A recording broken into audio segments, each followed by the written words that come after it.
Pajamas, when they start to lose, they have a risk of falling apart at the seams and not being able to make that ground back in the latter half of a match. Yeah. No, I totally agree with you, Parker. We've got the map veto. We're going to find out where we're playing. But on that note, you know, it's something we said about emotional teams and momentum-based teams. And I think there's a disconnect there because we have some teams that are very emotional, but they don't let the momentum sway them too much. Now, I would point a finger at Evil Geniuses because out of North America, I'd say they're one of the least momentum-based teams in that region, but also the most emotional by far. So there's something to be said about the disconnect, but it still does correlate to an extent. So we have our first maps here. It's going to be Bank and Coastline, and either Consulate or Clubhouses are decided, depending on what FaZe decides to ban. So Coastline will be map number 1, Bank will be map number 2, and Consulate will be map number 3. Interestingly enough, that Consulate actually got through because, as we saw in the match yesterday between Ninjas in Pajamas and Team Reciprocity, the best map in Reciprocity's map pool tends to be Consulate. And we're going to play it today. I mean, we might play it if we get to that third. Well, it's on the board. I used clumsy language. It's all right, Parker. I used clumsy language. I don't words good sometimes too. But at the same time, yes, we will, I think, very likely be getting to that third map. I'm not going to make a prediction for the match overall, but I think it's a safe call to say this will be a 3-map series. Oh, I think absolutely. If it isn't, then it would surprise a lot of people, including us. Here's the crazy thing. Coastline is Reciprocity's map. To start the day, you're going to go where Reciprocity wants to play, which is Coastline. Now, that was the map that FaZe won 7-0 over Ninjas in Pajamas. There were a couple issues on NiP's side, and NiP hasn't exactly had the best tournament, so it might not be the best sample size for us to look through. But if you look down here, FaZe has banned Coastline an awful lot. They have 1 loss, except for their victory over Ninjas in Pajamas. Yeah. Reciprocity has 2 wins and no bans, so they don't have an issue playing on Coastline, but this tends to be a very good map for FaZe, who have almost never played it, and then pulled it out against NiP and looked really good. Yeah. Here's the thing about these stats that you could see right down here. FaZe earlier played 2 maps in this tournament that they had banned about 8 times, and that they weren't, you know, it seemed like they weren't really comfortable on it. They were playing a lot of those, actually, throughout this tournament. And as it turns out, that was them just trying to misdirect. And it sounds weird. It sounds like saving strats. It's not. FaZe have been playing maps here that you would expect them to be bad at based on their record. Right. And absolutely destroying on them. It's about preparedness. And I mean, if you're gonna practice a map and then never play it, then pull it out at the last second, the time you want to do it is on LAN. And this is exactly the environment to do it. Yeah. So as you can see, 8 bans over the regular season, 8 bans outside of this actual event. And then Coastline comes out against Ninjas in Pajamas, and it's a slaughter for FaZe Clan to take it by a score of 7-0 over their Brazilian rivals. Yeah, so if you count that, by the way, the record for the tournament does look a little bit different than the 0-0-1, which is worth noting. So, bans are going to be starting here, and it will be Reciprocity first to ban out Ying. They just don't want to deal with that, and I totally agree with that sentiment, especially on Coastline, which is a very shallow map, which is very good for Ying because she can disable all of the anchors and force you into retake strategy. Don't you love when your finger misses the cough button? Oh, did you just cough live? Just cough live. I was busy talking. I didn't even notice. I know you weren't listening. I had my finger on the button. I leaned over to the side like that. It's okay. I just tried to pant him. It's okay. It's okay, Parker. Don't worry about it. We moved desks. It's a dry venue. Whoa! What the heck? That is an interesting one. There's a reason. Well, yeah, obviously. There's a reason. They watch. Okay, so here's the thing. All of these teams are watching the VODs from their upcoming opponents the day, like as soon as they finish their match. So like when FaZe stopped playing yesterday, they went back to the hotel and they started watching the VOD from all of Reciprocity's matches. And I guess they've determined that Ying is a powerhouse operator for Reciprocity, and they're just going to get rid of it.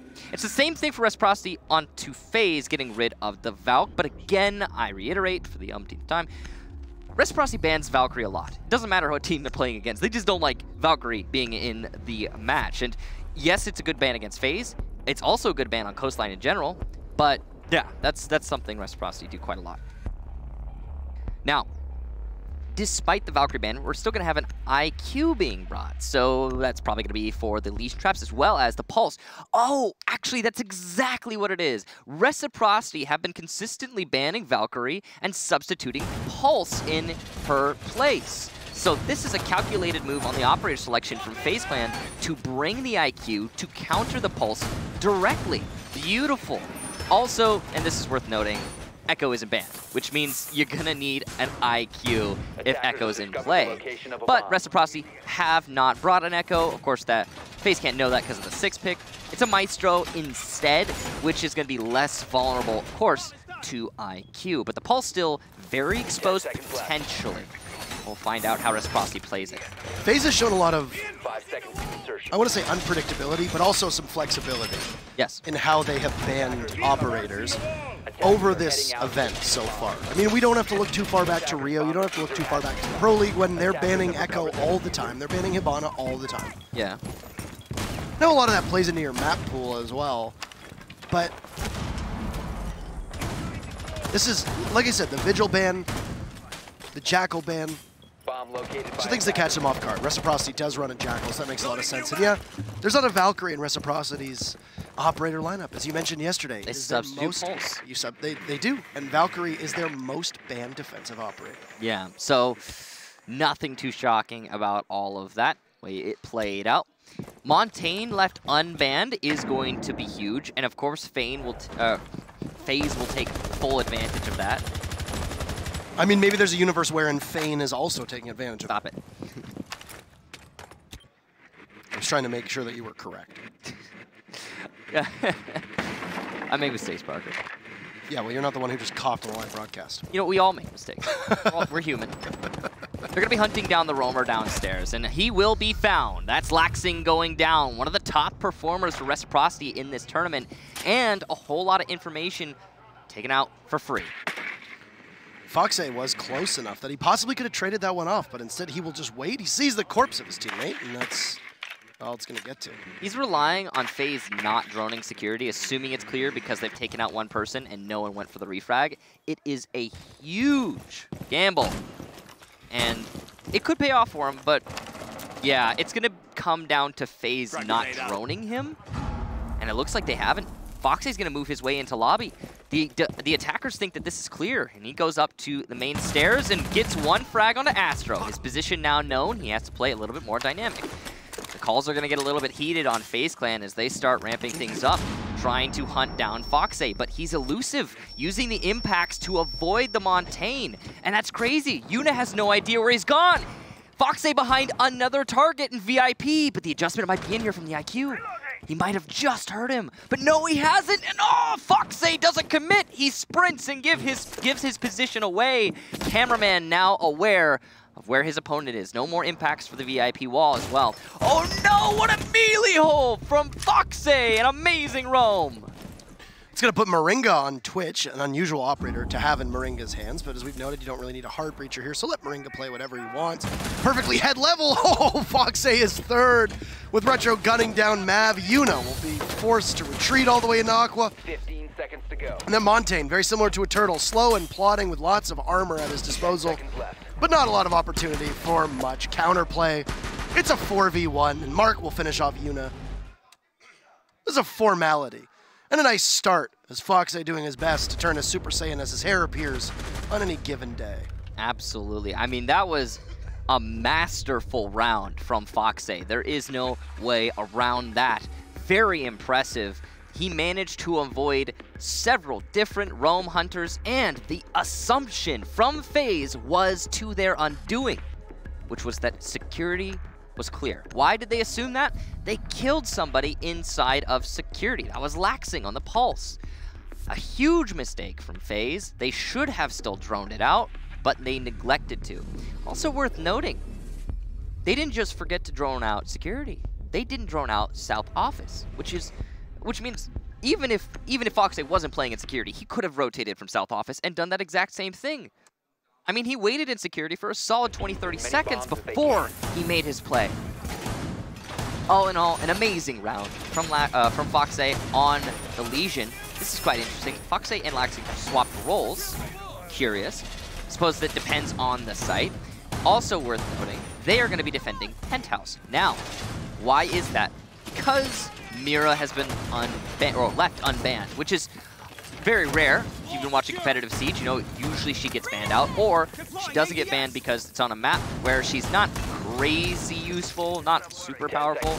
But one thing she does do here on Coastline is enable the defense of Penthouse. As you can see on the wall to your left here, put a mirror window there on a reinforced wall, you've got a solid anchor position. You can also put a mirror window on the right wall, soft, crouch level, and you can then deny entrance into bathroom. It's a very nice angle, and it's one that I think we can expect Reciprocity to make full use of. Again, this is one of the ways you enable defending Penthouse, which is typically considered to be, I would say, one of the worst sites on this map in the current form of this game. It's very strange to see Penthouse get played. Yeah. I mean, this Mira. Sorry? It's just the Mira. Yeah, but I feel like we saw a match the other day. I'd have to reference my notes, but I feel like we saw a match the other day that was on Coastline where Mira wasn't banned. Yeah. Probably have. G2 yeah. Mantis. G2 Mantis, Mira was available, and we did not see Penthouse once. Preference, I suppose, practice as well. You know, I mean, if you're not prepared for the possibility of a Mira being in play, then yeah, you might just not go to that site. I mean, I'm guessing Reciprocity might have been expecting the specific counterbans that FaZe brought out. And you're looking at FaZe attacking Penthouse. They have 0 hard breach. It's true. Now, a lot of teams don't run hard breach because Penthouse doesn't really get played. It is really the only site where you need a hard breacher. You can take the wall inside of VIP, you can take the wall over by stairs, and you've got Moringa, who usually plays this hard breach of FaZe on Twitch. Oh, Laxing will pulverize Mav, drop a goo mine, and wait for Moringa to step on up. His position will be given away, phone will be silenced, he's going to get droned by Yuna, and Moringa can just walk in, and it's a fairly easy kill. All things considered on the Laxing, who gets droned, with the logic bomb going as well, and the F2 is just too much for him to muster. While there is no hard breach, there is a Twitch. Moringa on that Twitch can take out the mirror windows. However, Moringa, as we just saw in security, lost one of his drones. You could see the Zap Tracer after it had been destroyed by Laxing. So Laxing not only got a kill out of that roam, he also took down one of the Twitch drones, which means the mirror windows will be slightly safer. FaZe, again, on the roam, will take out Moringa. So there's no more Twitch drones in play, at least none that can zap the mirror windows that are available. Last one gets deployed there from Mark late, just in case, but the Twitch being dead has made a call. Cameraman takes out FaZe, so there goes the roamer. It's just gonna come down to the anchors now. Fox didn't really have anywhere to go there whatsoever. He pulled out the pistol and he was just essentially and effectively doomed at that point. FaZe doesn't have a ton or a wealth of possible utility to use. Skies will choke off the doorway in towards the site of Penthouse. Yuna will likely have both smokes available. Astro could still possibly have one of those disruptive blasts. Astro's going to take matters into his own hands. Leaves Skies in a 1v3. He's got an ejected mirror window. It's going to take out Yuna, but his position known as I would imagine. The FaZe will push on in. The IQ up close. Skies gets one. Looks for the second. Can he connect? He doesn't know where the Sophia is, but no, Astro holds the position. And that could have been such a scary predicament for FaZe. They'll walk away by the skin of their teeth. And thank goodness for Astro's play around the doorway to keep this even between the two teams. Oh boy, was that close. It looked like Skies was going to clutch it out and put us in a 2-0, but not the case. All in all, a decent roam from Reciprocity, but a much better roam clear from FaZe. I absolutely love the way that FaZe Clan hunted down the Reciprocity roamers one by one. And yes, it did cost FaZe quite a lot of manpower, but they got it done and they had enough time to spare when going for the site take. And that's really all you need to see on a roam clear. So well done to FaZe managing to outmuscle Reciprocity, specifically the anchors. And this is quite interesting. They will 6-pick away from the Montaigne. And even more interesting to me, Reciprocity are doubling down on Penthouse. And curious, no hard breacher, which means that FaZe are assuming Reciprocity isn't going to come here again. That's exactly what I was going to say. You lose Penthouse, it's played so sparingly, you figure that, okay, they're probably going to go to another site. Expect the double bars, expect the kitchen take. Yeah. The utility that's being brought from FaZe speaks really well to both. Though, I mean, a Monty on kitchen is very strong. You literally walk Monty in the service entrance, and then you can basically hold off a sizable portion of the map. Unless you've got somebody from Reciprocity playing inside of the bathroom, or you've got a smoke who can launch those smoke grenades all the way towards the door. So yeah, I think this is FaZe expecting that Reciprocity would have gone to another site, and under most circumstances, it's probably a smart idea for Reciprocity to do that. But this is where that mental gamesmanship comes in. Reciprocity could have full well said, they're not going to think we're going to go back to Penthouse, let's do it again. And that's exactly what happened. I mean, Reciprocity was right, if that's the theory behind it. Reciprocity's got a lot of mind games going on, and I think they definitely put a lot of thought into not only their site selection, their operator selection, their bans, but also their map selection. I mean, it's really awesome to see, especially considering they don't have the coach standing right behind them at all times, you know. And yeah, the coaches can't talk unless it's a tactical timeout, but still, it's impressive from Reciprocity. Now, how is FaZe Clan going to adapt? They managed it last time. They got a little bit lucky with the way that the reinforcements were coming out from Reciprocity as well. Projector was very lightly reinforced, and it allowed for Zofia to open up a hole into Projector and an easy push into that part of the site. FaZe on Pulse is going to make the call that Astro is pushing in through Hookah, and he's going to continue to roam here. I mean, as long as he doesn't get droned out, he's in a great position. He made the call to Retro, who will miss his shots. Now, ACOG versus no ACOG. Retro cannot re-peek that angle. Moringa tries to drone. That's another Twitch drone. Gone. Great job to FaZe. He's wasted time. He's taken out a Twitch drone. That's going to protect the mirror windows, as we've stated before. And he might get another one. He will. That's 2 Twitch drones for potentially his life. But no, he makes it back to site. Incredible. Amazing that FaZe was only punished by 95 damage. He should have lost his life. Astro taking out that 90 cam will alert Retro of his presence. You can see the Jaeger possibly get aggressive. A good opportunity for a reset on FaZe next to the reinforced wall. We'll get him back fighting fit, all things considered, after he'd taken a little bit of damage earlier on. Great patience here from Retro, though, to just sit and wait. Nobody from Reciprocity really needs to jump in at all. Presence of the Zofia known yet again because that wall opens up next to Retro inside of Theater. And you can hear some buck work being done from Map. Retro not committing to pushing this fight. I don't think Retro has any intel on that hallway. We know that Laxing is playing by the main stairs.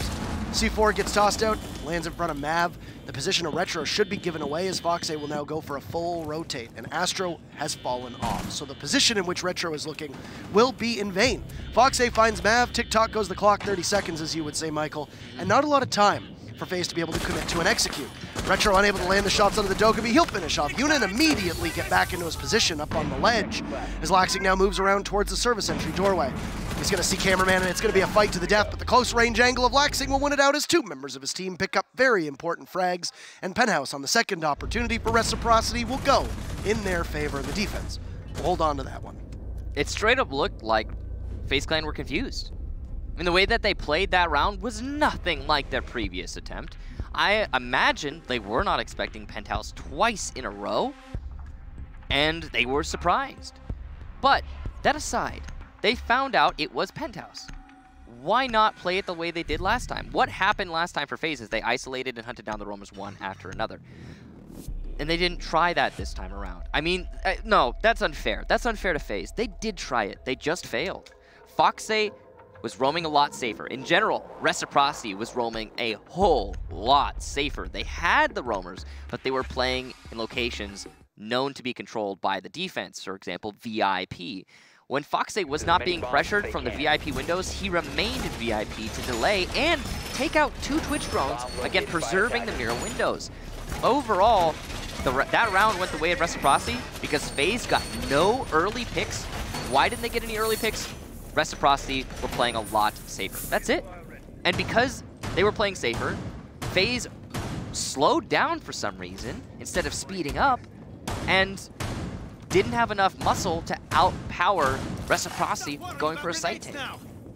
Not to mention, very little time. I mean, that was just a totally different round for FaZe Clan overall, as compared to their first attack on Penthouse. Worth noting as well that on FaZe Clan's side of things, it's been a pretty slow start for this entire team, barring Astro's performance. Fair. Won a round off of, what, I think 6 frags across FaZe Clan over 3 rounds. Not an ideal number to sit at, that's exactly correct. And Astro collecting 4. I think got, what, the 3K on that round on which FaZe won on Penthouse? Theater, second round, Michael? Possibly. Possibly. Yeah. Not keeping a tally exactly on every single kill, but... No. Astro has always been a standout performer, and when he gets unleashed, it'll be very frightening for most people to have to deal with. Now, as it is a double bar setup, Kitchen is going to be where you're going to see those castle barricades get situated, because that's control that you're going to want. As with pretty typical castle setups, you could just open the soft wall right next to the barricade, and goodbye, FaZe. That's top frag meeting top frag head on, and Astro will prevail, pick up kill number 5. So he just drones in the middle of the open. He's going to drone himself in. 2 drones thrown Mark's way, and he gets both of them.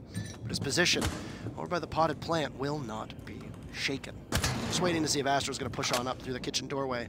The tense standoff. And Astro's position will be aided by the fact that Mark will now need to silence his phone for just a second. He won't do so, though. He'll just sit there.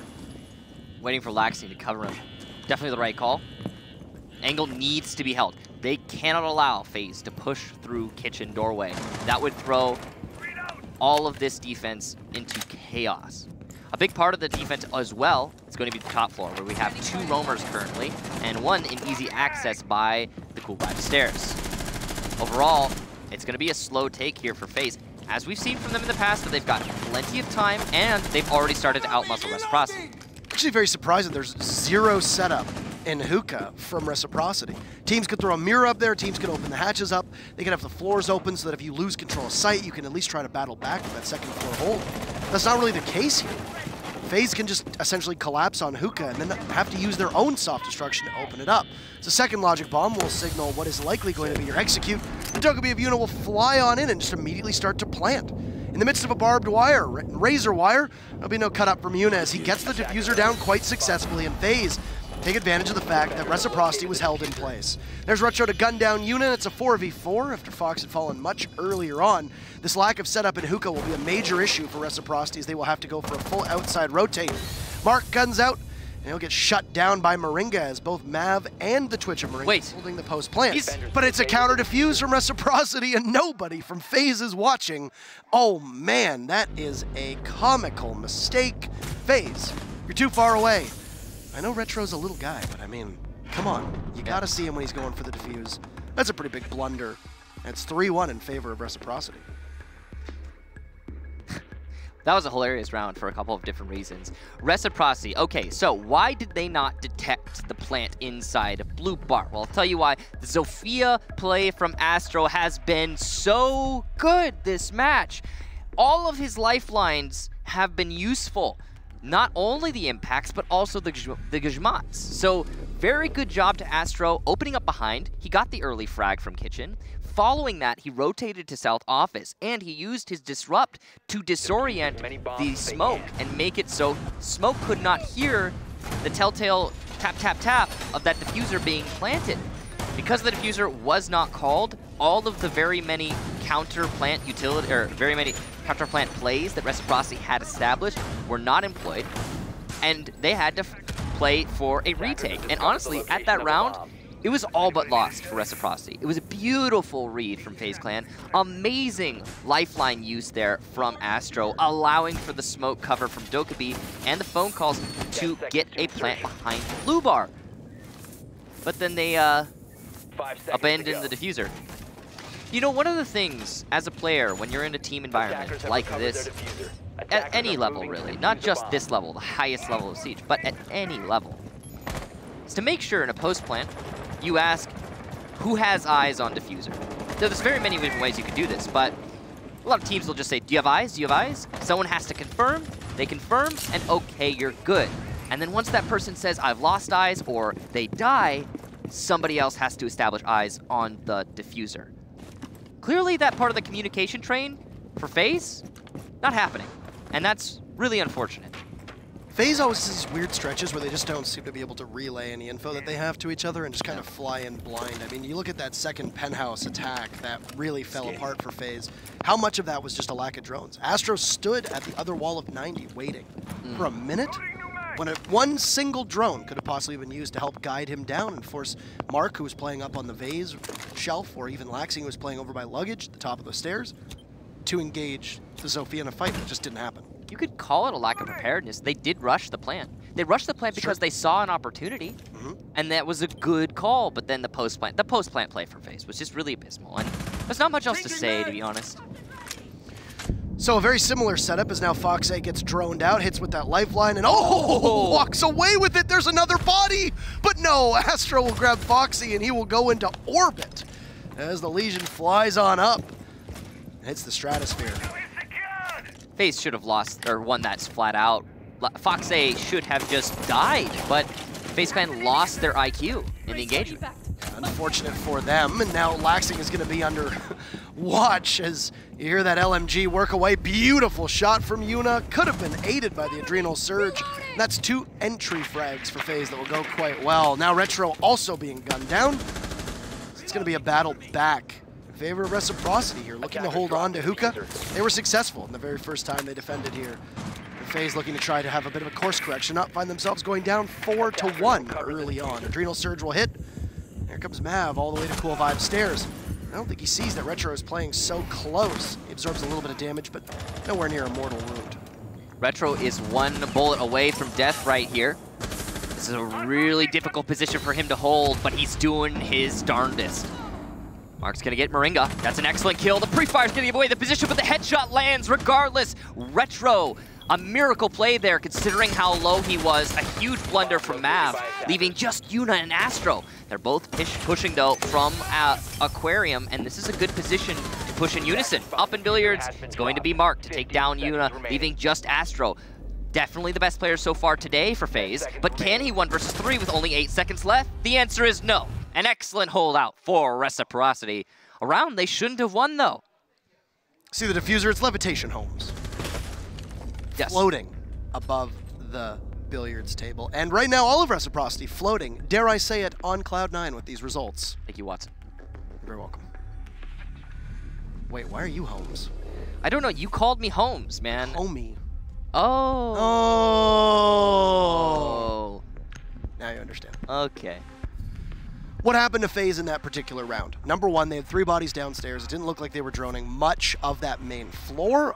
Reciprocity keeps investing in these really weird solo roams. And I say really weird because this was something that you could get away with a year ago. This was something you could get away with when the attackers didn't have a Dokkaebi. The attackers didn't have Lion when he was available. They didn't even really have Jackal at the time. They still had drones, but overall, you don't want to be too disconnected. You don't want to be able to, you know, just be on your own, because if you get pinched by a well-coordinated team, there's no ability to come back. Now, there is no Jackal on the board. FaZe, almost ironically, banned Jackal, who could be a major help right now, all things considered.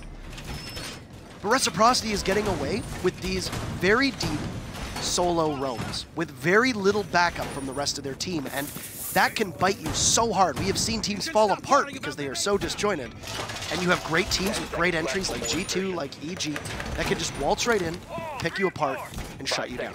It's not been the case so far for FaZe at all.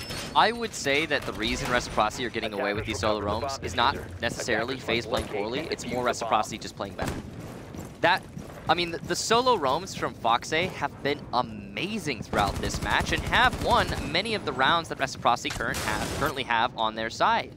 Seriously, he's been outperforming and then some. He won a gunfight on main stairs while hit by a Zofia lifeline shot. That's crazy. He should have lost that, period.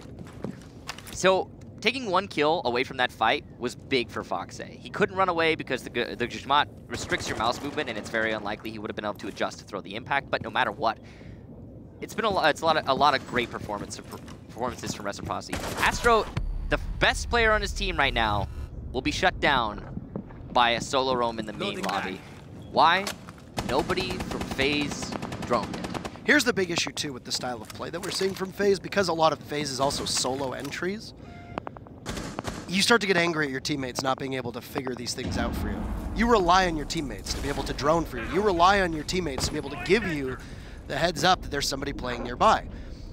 It was a down, looked like it was a frag grenade that got tossed out from Yuna. We'll find Laxing, but Laxing gets reset, picked back up, and you have 1 piece of the kit from Yuna used.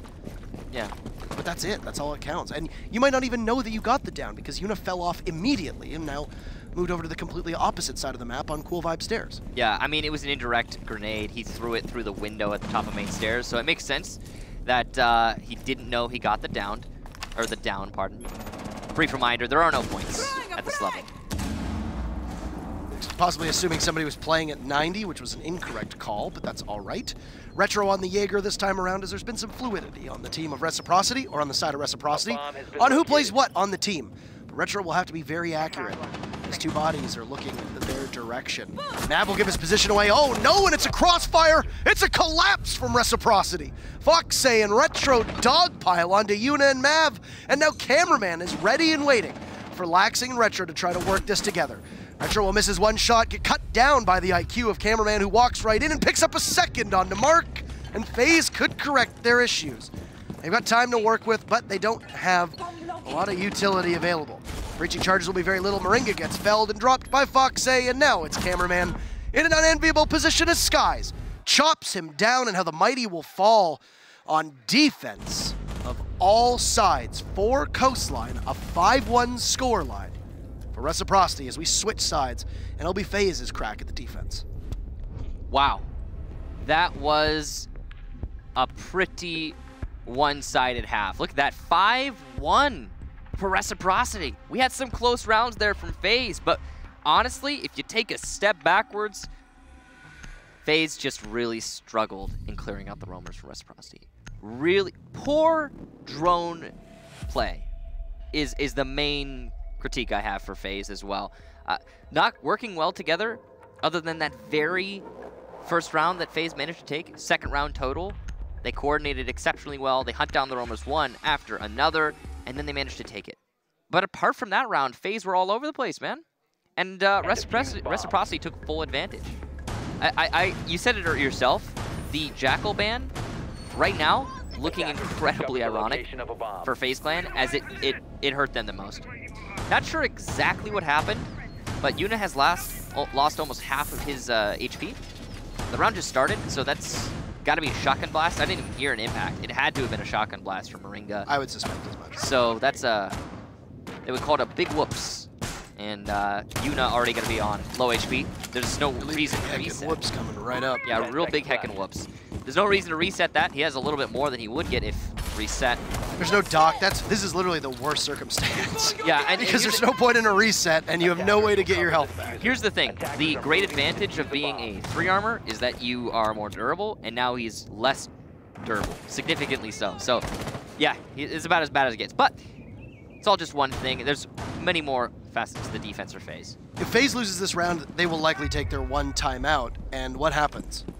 They take a timeout on match point against them. Yes. Why do you not do it down 4-1? Why do you not do it down 5-1? It's a good point, Parker. This is a missed opportunity. Yeah. A missed opportunity to find yourself, center yourself, and have a position to talk amongst your teammates. Well, it definitely has punished FaZe already. We can say that with absolute confidence. In a bad position and in a hard recovery no matter how you look at it. FaZe looking to hunt down the Maestro. He got a mark there, unable to land the shots though, and Mark's going to be droning FaZe in towards Kitchen, which is the defended site. FaZe going to be able to hunt down the Echo. That's really big, and it's why we didn't see Team Reciprocity bringing Echo, because IQ is still in play. Yeah, and Cameraman was reliably running the IQ. Yeah, I mean, and that's every time smart from Reciprocity not to bring it, to be honest. I mean, yeah, this is. I'm kind of astonished we haven't seen a tactical timeout get taken yet, but that's just the way things work, I guess, here. So they're playing an open wall strategy on Kitchen. That's because holding Kitchen is very difficult, and if you hold onto Garden in the middle of the map, then you can play long angles and deny Kitchen entry to the attackers. Speaking of long angles, Mark's going to get a long one on to Astro. And with the Maestro going down, that's the Evil Eye is disabled. They could still call, but that was the person who was meant to deny entry into Kitchen from the Garden area. Huge kill there. Also the most important player who has been on FaZe so far. Oh, absolutely. Not just their best player today, but also, in addition to that, oh no, Mark! That is not ideal. Gets taken down and caught by Mav. He's going to lose his teammate, though, as Cameron gets finished off. Moringa very low on HP, so Reciprocity can very easily continue onwards as they have been so far. But keep in mind, the site is downstairs. You've still got a couple bodies from Reciprocity who are up top. We'll need to transition. Looks like Yuna's been down. It might be a reset. I'm not entirely certain what's going on with FaZe, but that's not.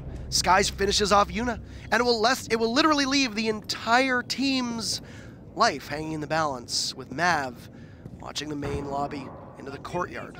He's got the twitch of Skies not too far off, but he gives his position away, and there's a mark from Reciprocity. Not the mark, but a mark. To let them know where that Legion is playing. Only 30 seconds, and FaZe is in, and he's going to plant up top on the kitchen counter. Moringa's still available. He's going to come on in, but he's a shot at any part of the body, and he'll just get fed to Laxing. Where is Mav? Aiming at the skies. FaZe, please, if you're listening, take your time out. It's 6-1 for Reciprocity, Michael. At this point, they might just have given up on Coastline, if I'm being honest, Parker. If they don't take a timeout here, then yeah, they gave up, and it looks like they haven't. So, FaZe aren't in it for this map, but it's just one. This is a best of 3. You think that was bad calls for Mav to think that there was a body up top on... No, I understand why he would think that, but I think you're right. It might have been bad calls. Because imagine, if you will, the Echo gets killed, right, in luggage. He knows that the Twitch is playing by luggage. He calls upper square or upper skylight or upper whatever. Maybe Mav thought he meant the top of the roof. I don't know. It's possible. He was aiming at the sky, Michael, but not... I know. At the skies. Was that Skies? Skies was playing the Twitch, was he? Was he? You might be right. For some reason I was thinking of Mark, because you mentioned Mark. Mark was playing the Capital. Mark died. I know Mark died, but I just, like, I can't see him as anything other than Mark after you said that, for some reason. Now, I'm very curious why we don't have a tactical timeout being taken from FaZe here. You get one per map. Again, I think Parker, they may have just given up on Coastline at this point. Like, but why? That's the only logic that I have. Why do you give... You are facing elimination. Why do you give up on a map? I have no idea, Parker. Maybe they forgot tactical timeouts are a thing?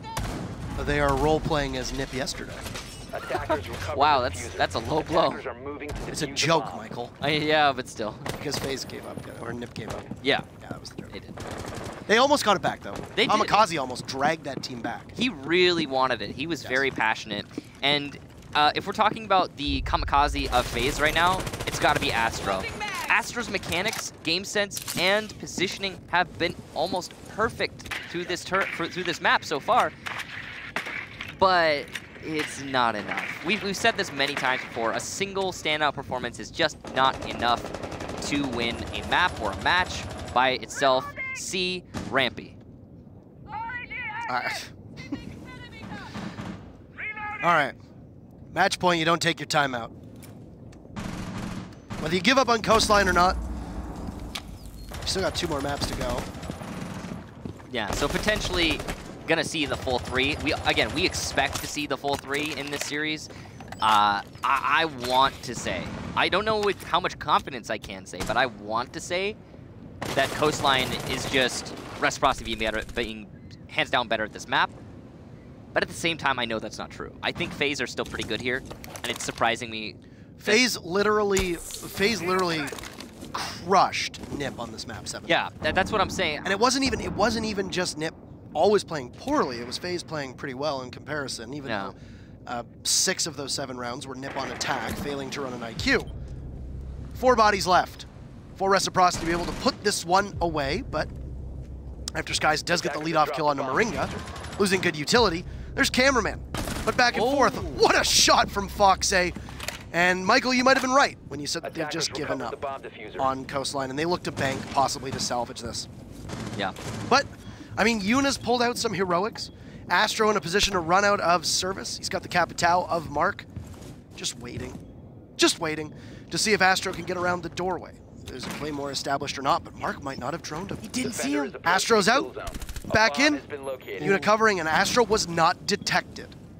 He's still an unknown factor. Very lucky. Asphyxiating bolt goes down, firebolt. Yuna will have a long angle with that ACOG Mark getting the defuse off. And there's going to be some marks going in themselves. The Yokai drone is not in position. Oh, he misses. He gets it at the last second. So Mark will go back on, but the Yokai completely out of charges. Astro cuts down Retro. Mark will fall off, knowing that part of his protection has been removed from play. Only 20 seconds to go, and it's going to be all up to Yuna. As Astro gunned down from FaZe, the Echo will have to try to hold off multiple angles. Out of charges, Plant goes down, and Yuna in an unenviable position, completely blind inside of service. He'll need to move on up as FaZe look to go down on this map. As long as Reciprocity can close it out. They've got the open wall at their disposal, and they'll continue to look down towards Yuna's position. As he wanders in the kitchen, bobs around the bomb chassis. There's nobody in courtyard for Yuna to find. He's going to get gunned by Laxing. Reciprocity, what a performance, and what an opening first map. Sky's obviously very happy. You can hear the shouts from here, and FaZe, what a debilitating first game and a very disappointing result for the Brazilian fans watching. Reciprocity takes map 1 7-1. I feel like now that Skies is on a team he really likes being on, enjoys being around, he's evolving into Troy with the woos. I mean, he's been wooing throughout this whole tournament. One Troy is enough. Half a Troy. He's not a full-fledged Troy. When Troy won that match a while back, we played a #1. I could hear him on the other side of the venue. But yes, a lot of confidence here on Team Reciprocity, as I think the point I'm trying to get at. And rightfully so. That was some amazing play from Reciprocity across the board. Not just FaZe on his amazing roams, but also, in general, Reciprocity's roam here. Their coordination is stellar. Mark came off of that plant, and at first I thought that might be a mistake. And I'm talking about the last round here. As he came off the plant, it might have been an unnecessary caution. But he was truly just waiting for FaZe to come up from behind by bathroom and get the extra pick. Once that had been established, he went back for the plant. He was just worried about getting out-muscled because Laxing was the only one covering him from the kitchen doorway, and his angle was not perfect to hold. So overall, some really great communication and coordination on the side of Reciprocity, a serious lack thereof on the side of FaZe, and I agree with you, Parker. I have no idea why FaZe didn't call a tactical timeout. There were opportunities aplenty, and I have to say the only reason I can imagine is that they just gave up. Other than that, and this is impossible to perceive, but maybe they forgot that was an option? All right. Well, the teams are going to get ready. The teams are going to come back in, and we have a 2-minute break ready for you. We can do some more analysis when we get into our second match. Between these two teams, we still have Bank left, and then if a tiebreaker is required, Consulate, which also happens to be a pretty good map for Reciprocity. So FaZe in trouble early on. Can they correct themselves on map 2? We'll find out in just a couple minutes. It's my whole life. It's my family, it's my income, it's what I wake up for. Você aceita casar comigo? First, I love her, and I love the game. These are the best teams in the world for a reason. I didn't imagine that I would be here today. It's like we are dreaming. What trait I'm most proud of about myself, it's knowing what it takes to win. We need to face the demons in ourselves. The Danish superstar. It scares me a little bit. How much can I lose? He had 11 concussions. Oh! Your head right into the boards. I know that I'm an older player than my colleagues. Sometimes I have to work harder than them. When I was sad because I couldn't play hockey anymore, this was all that made me happy. It's easier for you to be a champion than stay on the top. Yeah. You know, we're the kings. We can say that without sounding too arrogant. Now the pressure's on them. No one respects us. It's such a great story. And this time we're gonna win. I'm sure we're gonna win. We cannot lose. What a beautiful day for a rematch. I want to prove we're the best team, period. Oh my God, they did it! $2 million is at stake. We have all come down to this. For the championship!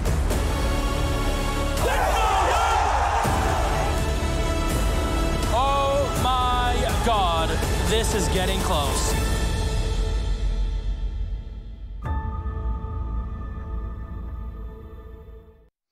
What a heartwarming documentary that we've seen, and there's going to be a lot of content like that when we do hit the main stage on Friday as we go barreling towards the playoffs and then the actual 6 Invitational and stuff, because we are just in the midst of the group stages. But welcome back. My name's Intero. This is my good friend Kickstar. Hello. I said good friend.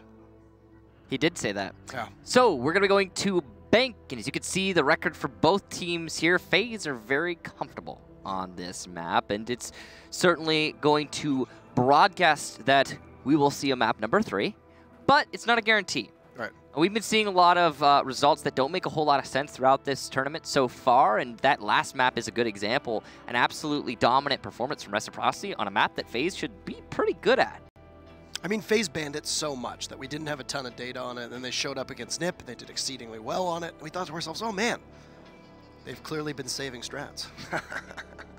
Have they on Bank, though? That's the real question here.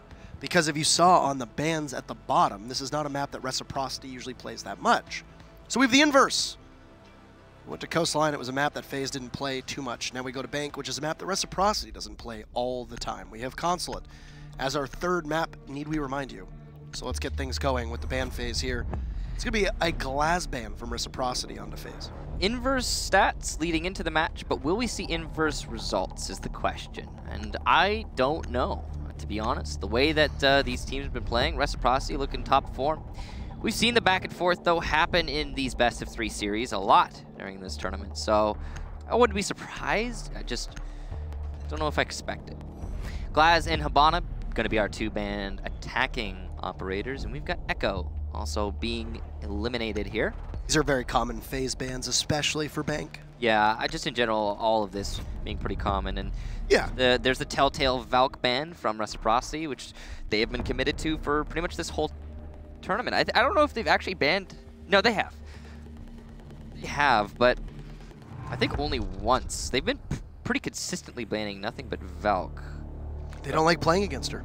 Yeah, I get it. That's it. They just don't like her. I get it. I understand. And especially against Latin American teams, it can be a crippling blow. We've talked about this in the past quite a lot, actually. Latin America, Valk is their operator. So, not surprising in the least that Reciprocity have been getting rid of it against the opponents they've been playing. We're going to be seeing a basement defense, it looks like, first things first. And Reciprocity will get to defend first. And that's 2 defenses in a row to start things off. We got Coastline and Bank. That's a really good setup for Reciprocity. I'm surprised that they managed to get that. FaZe clearly has some plans on attack, and we'll see how they can make that happen. They've got a Montaigne again, but we saw in the past that Montaigne was a non-factor for FaZe when on Coastline. He will be much more useful, I believe, on Bank. Also worth noting, Laxing is going to get to play Vigil. FaZe Clan unable to ban that. They had to get rid of the Echo. I understand that because you need more operators specifically designed and taken from server on this map. And so unlike Coastline, you do not have the flexibility to play an IQ. Thus, you need to ban the Echo to have any hope of attacking down in server. At least based on the way that FaZe Clan are organizing their operator selection. So that's, I suppose, a smart ban. But again, it frees up Reciprocity. Now, there's been some confusion with the way that FaZe Clan plays this Monty strat on CCTV on the bottom floor of Bank. Number 1, Montaigne does not block the destruction that happens behind him if a C4 goes off. The planter behind a Montaigne will... He can block the C4. He can block the C4, but the person behind him still takes full damage. Now, so... No, I mean, like, he can stop the C4, if but he can't block the damage itself. Correct. So, essentially what ends up happening is... Oh, no! Astro goes down. Fox a very brazen early play inside of stock trading. And he'll head for the hills. It's a big pick. And he'll get under the skin of FaZe within moments of this match starting. Please, Reciprocity, let me finish my thought here. So, essentially the way that FaZe will play this is they will blow open the one panel that leads to the server rack downstairs. They will have the Montaigne go in. Yuna will essentially act as a drone, try to bait out utility, and then the plant that goes down behind it, which is almost always Moringa, will be able to get that information and continuously back up. C4 is itself not blocked at all by the shield. Very commonplace, by the way, for Reciprocity and anybody is to play aggressively on server stairs, which is where Skies is going to play. A lot of teams won't barricade that double door, though, in towards open area. One ADS has been burned out. Skies is just waiting for a push as he will lose the cover from the deployable shield, and here comes the Montaigne. And I will imagine that the Jaeger will fall off. He has no choice, really. Impact's going to do a little bit of damage, but a little. Keywords here. Sprays coming out from Skies, and ooh, missed shots from Mav, going to result in Skies falling all the way back.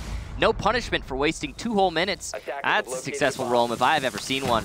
And he's going to be a huge player moving forward, probably going to be the late flank from Reciprocity when it comes down to the actual site push. Some open holes here from Retro, so you can use the bars to your advantage as a defender. Long angles into A on the default plant spot. There's not a whole lot of time here for FaZe Clan, as They really need to start putting the pedal to the metal if they want to have any hope of winning this one. Gas canisters still in play. Those have full effect on the shield, of course, and Yuna's going to have to fall back. That's 2 gas canisters. Still plenty of time here for FaZe, all things considered, but Yuna's on low HP, so it's not an ideal situation. Last gas canister. That's some really poor pacing from Reciprocity, but it might not matter because the C4 is still in play. Only one C4, worth noting. So if you can keep Mark held down, then, well, it's going to be a major problem. Cameraman guns down Laxing. C4 gets put away. Mark! Wait, you got to pull the trigger. Where's the plant happening? Moringa's going down with the plant. Mark will take out Mav and rush on in. There's a body that gets taken down. C4 gets tossed. Oh, it's a double down! Oh my goodness, Mark the Shark! He guns them all in a terrific play. What a clutch from Mark. And Reciprocity will start things off in stunning fashion here with an explosive finish. And Reciprocity well on their way through one round at least to continue the success that they found on map 1.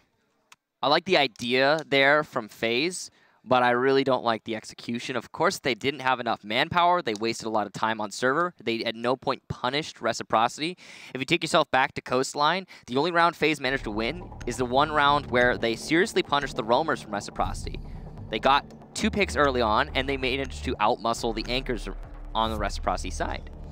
FaZe got no picks in server, and they wasted a ton of time. Following that, their setup for the plant just inside a server, it was pretty smart. Team Reciprocity's pacing on the smoke, the gas canisters, was not amazing. They only had the 1 C4 to back it up, which put them in a tricky spot. But because the C4 landed, of course, it did enough damage to down both of the planters. The point I'm trying to get to here is that Reciprocity themselves were deceived by the plant. They didn't see it coming. You saw the mirror staring right at the Montaigne, but he had no idea the Thermite it was behind.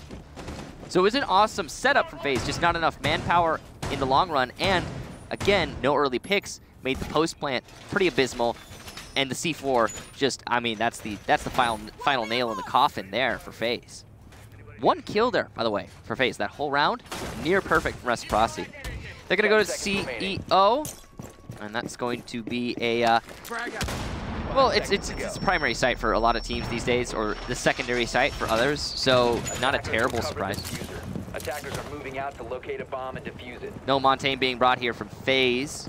They have brought the Thermite. They're expecting to attack the top floor. Montaigne is useful here, but there's mostly just a lot of long angles on the top floor, and you 9 times out of 10 want to have a rifle to play those long angles instead of somebody who can block the shots from the defenders. Operator selection making a lot of sense here for FaZe. You're not going to bring a Montaigne up to CEO, not the same way, I would say. You No, gamble it on can, that basement. But you're not going to. It's actually a Teller's defense, so I was mistaken. But they're going to be defending it from Tellers, and holding above in CEO. And it's extended roam here from Reciprocity. So it's a bit of a deceptive hold, but it makes sense. This is something we've seen a lot of on this site, or just in general when you have vertical play being so prevalent anywhere. Yuna's lost most of his HP at this point. You've usually got Mav playing on the buck. They put Yuna on it. It's going to give him a set of frag grenades similar to the way that he plays the Finka. But what's the thought process behind this? The Finka? No, the thought process behind moving Mav off to the Jackal, putting Yuna, not Ying, putting Yuna.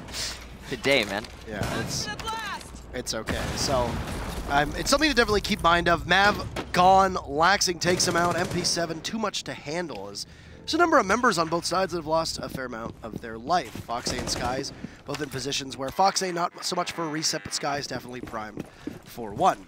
Now with the site being Teller's Archives down on that main floor, your control of the second floor up in CEO is so important. So much utility was used to try and hold off the attackers. That's all fallen by the wayside. Yeah, there's also still the Buck in play. As you mentioned, Yuna going to be playing on that role, and he can now start opening up a bunch of holes, cutting off rotations between sides, disabling the anchor positions that are so common on these on this site. So this is a really good position for FaZe to find themselves in, especially considering so many of Team Reciprocity are lit up. Skies hasn't been reset because there's no time and no position to do that. Yuna's going to take out Mark as he gets a little static, but it will be a refrag from Retro. Surprise, he says to Yuna, and present death FaZe Clan still in a good position, having lit up many of the Reciprocity players, but overall a much better position for Reciprocity, especially after Astro missed that shot. Retro and Skies are just a bullet away from death for both of these teams, which would be a lopsided affair for FaZe Clan, who would find themselves back in the driver's seat when it comes to numbers. Still FaZe languishing. Upstairs, not a lot of opportunity for them to be able to transition in towards the site. We got Moringa down, ready to go for a possible plant, but he'll walk right into the smoke, takes so much damage. Astro finishes off Skies, and it's a diffuser going down on behalf of Moringa. But he gets gunned down from Laxing. Oh no, and there's only 3 seconds. This is very easy for Reciprocity to hold on, and Astro's upstairs, nowhere nearby, not even in the same postal code. And while he does get the final kill of the round, it's the clock that runs out, and it's Reciprocity taking the first 2. I was deceived. I thought it was a defensive CEO based on the way the Reciprocity was playing at the beginning of the round. And it was a defense of the CEO, but the actual site in Tellers. Tellers being the best bomb site on this map statistically, having the highest defender win rate. Reciprocity taking full advantage of that. We've seen a lot of teams actually ignore Tellers recently, which is curious, but Reciprocity not one of those teams. They're going to go to CEO this time around, proper CEO, defending the top floor, and because of that, bringing 2 ACOGs in Rook and Doc. This is, we were in a Rook and Doc meta, I remember back in Season 2. You're in Season 9 now. It's odd to see both of them brought, but it makes sense on the top floor of Bank, because again, as we discussed, a lot of long angles up here. Worth noting that again, FaZe did bring an operator lineup to attack CEO. The last time they attacked, it was for Tellers, but this time they're going to bring a similar one, and it will be, once again, an attack on the top floor that is necessary. Last time was Roam Clear, this time it'll be the Anchors, but still necessary. The executes from FaZe so far through these 2 matches have been really bad. Pitiful. Yeah. 10 seconds left. I use the word languish, I think that applies. They basically just, they linger, they loiter, tread water. Yeah. Think about how much trepidation of Reciprocity's setup went into that second floor, as you mentioned in CEO. Yeah. 1 mirror window, 2 castle barricades, all of the ammo to be able to open up lines of sight. And what happened? FaZe took control of it in what, 1 minute and 10 seconds? Yeah. And then did almost nothing with it. You had Astro, who was upstairs, doing a good job of patrolling the openings that had been created by Yuna, but Yuna loses a fight that he didn't really need to take. Could have possibly stayed up there doing more soft destruction. Helped Moringa, who was downstairs in lobby, all by his lonesome. Finally, you get Cameraman to jump in, but he's way too late. Moringa walks into the Lion's Den with 0 cover. It's a very easy finish. It plants in the line of sight next to an ejected mirror window. I mean, to be fair to FaZe, that was their second best attack so far. Of the day? Of the day. That was their second best attack of the day. To be fair to them. You said it right. They didn't make a whole lot of work get done with control of that top floor, but they did a little bit. A little. They're making much better time here of CEO. Yeah. And these walls are soft. Wait, they're soft? These walls appear to be Parker, soft. are the walls soft? The walls are as soft as a pair of well-moisturized hands, Michael. I have well, no idea. The right wall is actually. Yeah, one of them's reinforced. So this is curious. The way that Reciprocity have decided to set themselves up. Obviously, they figure it's a foregone conclusion the wall would be open. It makes sense. FaZe is going to repel on north windows. So you cannot impact trick. When there's an attacker repelling on north windows, you're too exposed. Reciprocity is not even going to try. Moringa will take out Laxing, so there goes your Legion. It's a very good pick, and even Laxing appreciates the shot, as you can see. The respect between adversaries. You got them typing in chat, that's always a good thing, right? Yeah. I mean, it is. So, oh, there's Sky's a nice long angle. Playing all the way from over in Janitorial to take out Cameraman, and the Ash is just completely unaware. FaZe really need to get their drone work in order if they want to try to keep this together. And now, Michael, we see exactly why that wall was left soft. Because the mirror window that's going to look from Conference into Janitor will be held down by Skies as he can hold that long angle with the MP5. First Logic Bomb seems to strike the site. It's an opportunity for FaZe to be able to go for an execute. And Moringa is in. And off to the races they will go, but Skies is there amidst the smoke. There's Moringa going for the plant. Skies, you gotta hurry if you're gonna try to take out the Thermite. Can't do it, your team's fallen by the wayside. Yuna picks up 2, and Fox A downstairs will be Reciprocity's sole survivor. It's a successful plant for FaZe, and a good round, ultimately, all things considered. what looks like a almost foregone conclusion here that FaZe will be unable to cut through the 4 remaining members. So slash and dash his way up the stairs. He's got the Moringa sitting at the top. Thermite just waiting and watching, and he can't beat the marble banners. Moringa can, and that's an easy lockout for FaZe. And yes, Michael, there you have it. The best attacking round that we've seen so far from FaZe. It works out quite well. And their second attacking win for the day. Solid strategy there from FaZe. They were a little bit slow on the execute. I would say they lingered, as you would say. It was still successful, though, and that's all that really matters in the end, I suppose. Overall, I'd say the real problem is probably the way the Reciprocity chose to handle that. Could you imagine if Skies had been hitting those shots, spraying towards the bomb chassis? The smokes doing their job, protecting the Thermite and Moringa, allowing for the plant. And that's really all that matters. FaZe did, though, plant in the dying seconds of the round. So potentially a really bad round there. Gone the way of FaZe. And we talked about it earlier. The way that FaZe has been winning their attack rounds is usually only an option if they're punishing Reciprocity on the roam. Reciprocity were not roaming, not really that round. They had some, but it was not a real strategy. The ones that existed were punished, and more importantly, the anchors got picked off way too early from Reciprocity, despite FaZe having a very slow attack. 10 seconds to go. There you go. So you complete the rotation, go back downstairs to CCTV, and ultimately it was Mark C4 that came in so clutch in the final seconds there to be able to take out the 2 members of FaZe post-plant, despite the fact that FaZe, through these 3 rounds, have actually gotten the diffuser down twice. One time they won the round, one time they did not, so it goes, they say. Back on the Monty will be Yuna. No Finka this time, at least not so far through the 3 rounds. So, FaZe now could be attacking from the balcony once again, but this time onto a different site. It'll be basement. A site that Reciprocity had pretty good success on, thanks to their roam inside of server. Looks like they might commit to that once again. No Jaeger this time, and it's going to be a lot harder for Skies to roam here because of that. The nades and the flashes will really swiftly push him off this position, but he's still going to commit to it using the cardiac sensor to his advantage. Has left the area of operations. Lack of a Jaeger is going to be a huge advantage for FaZe. They have plenty of smoke to work with, in fact 3 sets, and that will allow them to pace this attack into server extremely well. Still, again, a slow attack, though. And that's been FaZe's MO, though. Yeah, FaZe's MO is they don't seem to be able to get their drones working as effectively as they want. They seem to be bamboozled by a lot of this information, which is kind of strange on a CCTV defense, which does tend to play out so similarly. They're doing their best. They've got control of server, and with decent efficiency, if you've got more than a minute after you get control of server, that's a good job. That's a good job. And I'd say FaZe having a much better round than the last time they were attacking this site. They're going to open both of these panels, though, which is a bit of a difference. FaZe doesn't usually open the northern panel. They'll open the eastern panel instead, and then just simply sit and wait. This information and cover that is going to be provided by the Pulse is so important. And it's an early tempo being set here. Logic bombs will be raining out on Reciprocity to try and hold them down, but it's going to be a lot of time that gets bought. I believe we also saw a C4 go down and didn't net any targets. Nobody from FaZe's side of things really lost any HP. Still waiting to see if there's going to be an execute at any point. No smoke canisters. For the time being, we're going to get tossed out from Retro.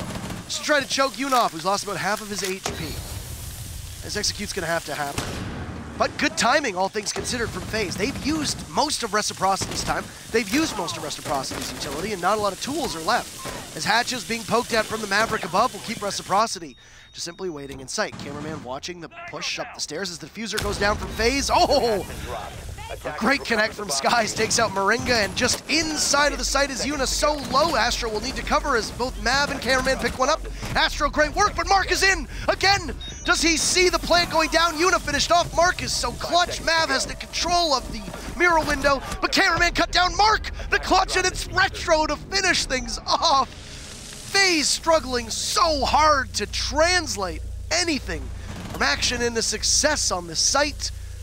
And in the dying seconds, Mark comes in swinging and knocks them all down 2 times on the same site. So what happened there? FaZe Clan, decent execution. Much better efficiency than any attack we've ever seen from them so far. In fact, on a base level, I would say one of the best attacks from FaZe throughout the day. But they didn't expect Mark to vault over the desk in the middle of the site through the smoke. And he did. He picked up kill after kill. He got the cover. He denied the defuse plant. Then it was the easy rotation into server. Once he had control of server, I mean, the round was over. So little time for FaZe to recover. They had the manpower for it, but not the time, as I said. The real question for me is, why did FaZe put so much of their muscle on flank watch and drop down pushes?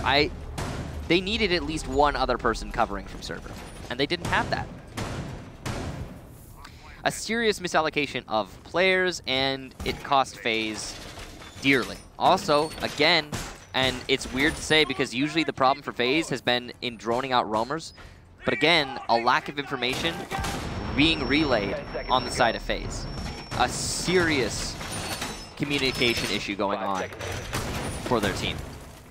I don't know if you noticed it, Parker, and this happened a while ago, but for a little while, we saw FaZe Clan, a few of their players seem to be having a little bit of an argument. The turned monitors, hey, look what's going on my screen. Well, Unit does turn his monitor. It's true. When Unit plays Montaigne, he turns his monitor so that his teammates can see what's going on behind him. And usually where Unit turns it to is over towards Mav and Moringa's side of things, so Moringa can actually see. Of course. So he has that information. It's absolutely fair, but it seemed as though they were having a bit of a debate, maybe a heated one, because, and that would be in line with what we're seeing right now, because FaZe's attack strategies have been, I mean, the communication is the real issue here. That's the story I'm trying to get at. FaZe Clan are gathering information much better than they had on Coastline. Just curious, considering how much more there is on, how much more there is to clear on Bank, but they're not relaying that information amazingly well. Yeah, that's the story. And I mean, like I said, if you don't rely on your teammates to be able to help you out, if your entries are not getting the support that they need from drones, if you are not getting the calls that you need, and the usage of utility that they need, you find yourself in a position where it's very easy for that animosity amongst yourself and your opponents, and your teammates to fester and let your opponents collapse in on that. There's a missed C4, by the way. Skies looks like he's all but dead inside a CEO. I think Yuno is looking to possibly get it, finish it off with a frag grenade kill, but this is a great entry for FaZe. They take out Foxe. They don't really need that much information to relay, as Astro playing on Banana can possibly walk right in. Skies is still there. Oh! And essentially from the grave, Skies will take him down, but I don't know what you're doing. Maybe trying to check his phone, I'm not entirely sure, but Skies gets felled by Astro, and it'll be a pickup on the cameraman. FaZe, man, they recover quite well there. Yeah, they're starting to get things in line. That was a very good attack onto the top floor. We don't know if it's the internal strife or if it's just been poor communication so far, but that round was stellar. It's not over yet, though. Laxing's still on the roam. It's just horizontal. He'll be playing an open area, likely with a rotation back into archives. This makes sense, especially considering now that the attackers have control vertically, they're going to start opening up a lot of holes above. And if you can play offsite, you can still deny the plant. Rotation is actually going to be by the main stairs, and that's less of a rotation, more of a murder hole. From that angle, he can deny the plant inside of Tellers, allowing his teammates to defend mainly archives. I know that Laxing likes to play this lone wolf role on his teams, but he really needs to be able to get back at some point. You can't keep him on this dedicated flank watch while everyone's dying around him. Poor Retro's going to be all on his lonesome now. for a couple seconds. This is a lockout from FaZe for the time being. It's a perfect round. Laxing will not be able to take one down, and FaZe finds some momentum that they really, really need to get themselves back in this game. They still trail Reciprocity. Rec will at least walk away with 3 of the 6 rounds on defense, as it's a successful win for FaZe on Tellers, and we'll go towards the very final site for Team Reciprocity's first defense. Looks like it's going to be Tellers once again from Reciprocity. So, that last round mainly came down to the ease of access FaZe had to the top floor. There was a lack of utility investment from Reciprocity, allowing for some soft destruction and 2 free kills essentially upstairs because those 2 players on the roam on the top floor were caught off guard. not expecting the aggression that FaZe were dishing out, and as FaZe took full advantage, Reciprocity fell by the wayside. The anchors were suffering. Why? Because vertical control was lost. As soon as you learn that vertical, or lose that vertical control on this site, pretty much ends the round, especially if you're relying primarily on the anchors. And Reciprocity certainly were. All they had as far as roaming goes was Laxing, and it just wasn't enough. He didn't have enough access to the site as well. There was no rotation between Archives and Small Office. Not a great setup there for Reciprocity. They need to invest heavier in the top floor, and I think hold it a lot firmer. A Mira would be a good option here, I think, to hold this site, but they're not going to commit to that. Going full fragger. They've got the Ella, the Vigil. 5 seconds left. Dedicated fragging operators. They've got the Pulse as their solo information op, unless you count the Guzmats. Some people do, some people don't. Oh, hello. This is a spawn peek as well. The aggression from Reciprocity is kind of ridiculous. And oh, the timing there. He would have gotten that kill. Camera did not check it until he already saw it was open. So that would have been a free kill there from Skies. It's one of those ones, or pardon me, Mark. It's one of those ones where when you look back and you see the VOD, you're like, oh no, whoops. Trying to buy some time with the Taze on the FaZe's castle. FaZe enjoys the UMP very much, so it makes very I was going to say very little sense to put him on another operator. It makes a lot of sense as he's the Invisigun, a new equipment that has been unlocked. He fixed it. There you go. He had the Vigil gun. It's okay. Skies on Vigil is also something that is kind of strange because we haven't seen him run it in a while. It used to be one of his mainstays when he was back on Counter Logic and sometimes on Obey as well. I think we were seeing Laxing playing the Vigil, and he's on Ella instead. There's been an awful lot of flexibility. Look at the Pulse on Mark. Yeah. You've seen Laxing play Pulse. You've seen FaZe play Pulse. And Reciprocity's ability to just change up which operators they use is an advantage. It certainly is. So, back to Tellers we go. And this setup that we have on the soft wall by main stairs is very common. I don't think Laxing got droned as he manages to take out some of the intel that is going to be available to FaZe Clan. And drone usage from FaZe. Uh-oh. Uh-oh, Mark, what are you doing, Mark? Mark, hello? A huge mistake, and FaZe is going to take full advantage. They have control of Archives. Retro's going to get a double piece, though, on the entry, and a third for Retro. What a holdout of Archives. He's finally shut down by Astro, but the damage is done. It's a 2v2 as Cameraman eliminates Foxe elsewhere. Laxing can rotate back, but he doesn't know the plant is happening. What are you doing, Laxing? Go for a retake. Cameraman gets his second on Skies. It's Laxing behind now, the attacker. He can potentially go for the disable. Vertical control from Camera is probably going to be an easy denial, but nobody's paying attention. Camera goes for a drop, and Astro's going to shut down Laxing, and a great timing there from FaZe to seize control of Archives and take the round, ending our half 3-3. Man, that was vintage Skies and Laxing. Yeah. That reminds me of so many Elevate and CLG games where Skies and Laxing are not connected to anybody on site. The site push happens, your support players call for help, and there's no cover at all. And that's exactly what happened there. But keep in mind that overall, Reciprocity is playing as a much tighter unit than we have seen from previous teams that both Skies and Laxing have been on. However, like I said, there's so many matches where Skies and Laxing are just off somewhere in essentially La La Land. The map control they held wasn't really consequential. As many bombs as they can. And they end up falling in that particular round. Now, Bank is a map that has become more defender-sided over time, as is everything, as you note regularly. A 3-3 split, I would say, probably benefits FaZe more than anything. Certainly does.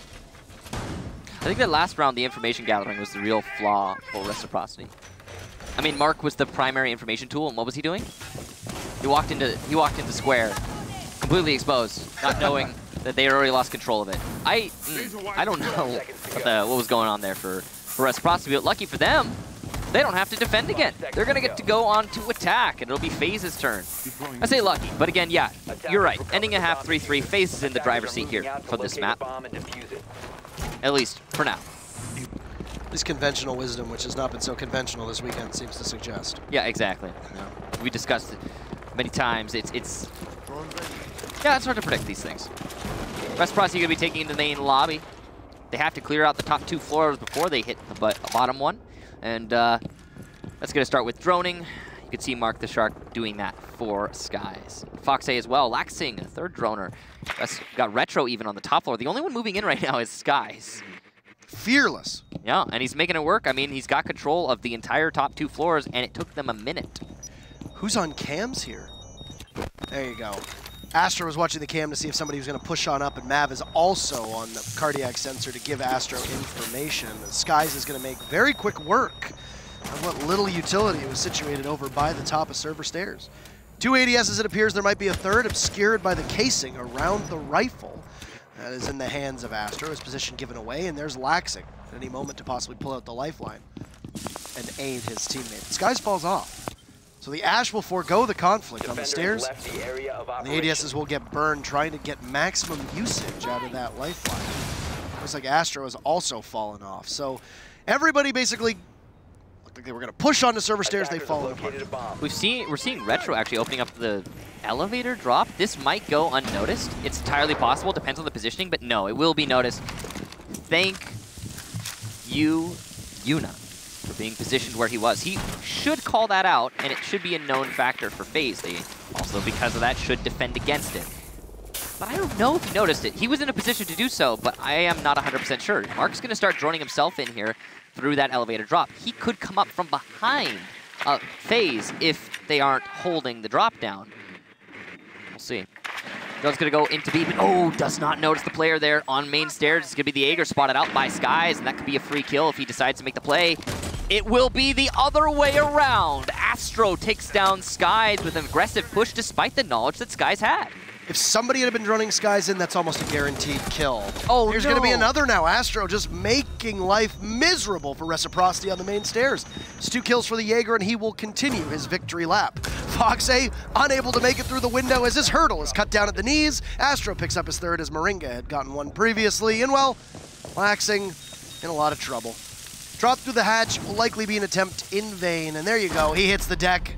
And Yuna sits him down even further. FaZe will take their very first lead here on Bank. And in fact, their very first lead of the series. It comes at a pretty good time. Wow, Reciprocity, some serious mistakes being made there. Skies, I'm sure he's saying something along the lines of what you were just mentioning. If somebody had been droning Skies in main stairs, Jaeger would have been shut down. The round would have been way in Reciprocity's favor. But a lack of droning is the flaw for Reciprocity. It's the same thing we saw same mistake we saw being made by FaZe in the previous half, and now being repeated here from Reciprocity. They didn't also drone into B. They checked B, but no drone went into B, allowing for a free kill for Moringa, just proning underneath the double window. That's pretty easy. So yeah, Reciprocity thinking they had a window there, and it was not a window of opportunity, but a window to death, and they lost the round because of that. CEO, the next defense here, very likely for FaZe Clan, and that'll be your standard split. Winning the basement, again, is something you should be doing on Bank. Should be doing. So it's not exactly the end of the world for Reciprocity, but I agree with the tactical timeout timing from Reciprocity here. I agree.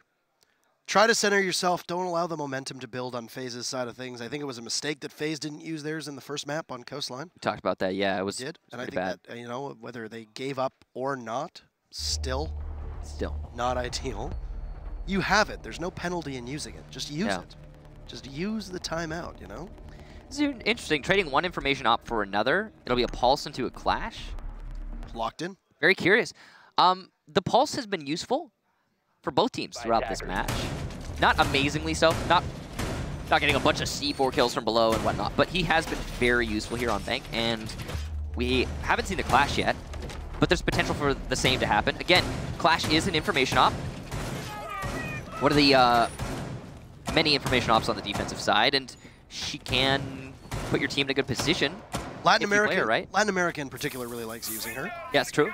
I saw Ninjas in Pajamas run her a couple times. There's no SMG. Oh, that's got to be a mistake. There's no harm in using it, Astro. Yeah, Astro.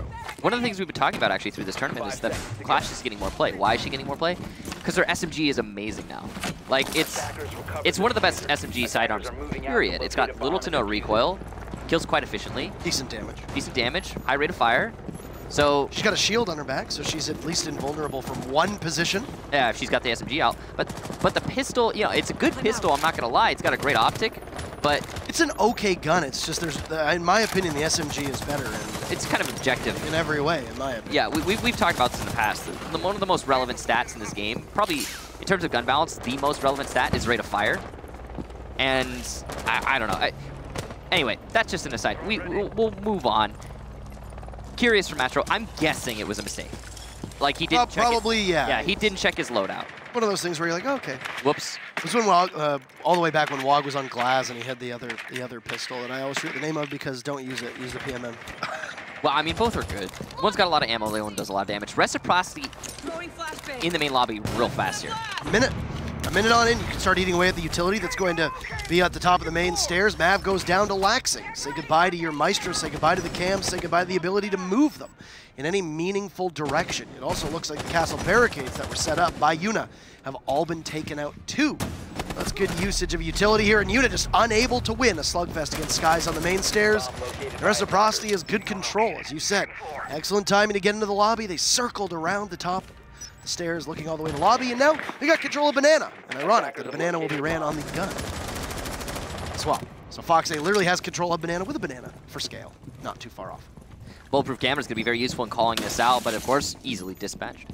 Clash's primary function as a shield will not be what you need here. The pistol from Astro takes out Skies. He doesn't need an SMG, but he's punished, but on low HP, and as a shield, that is terrible. It's still a power advantage for Reciprocity, despite that flank being successful from the shield because of the HP. Speaking of which, Moringa will be downed, likely by FaZe. Astro finished off, and it's just Cameraman as Moringa goes with him.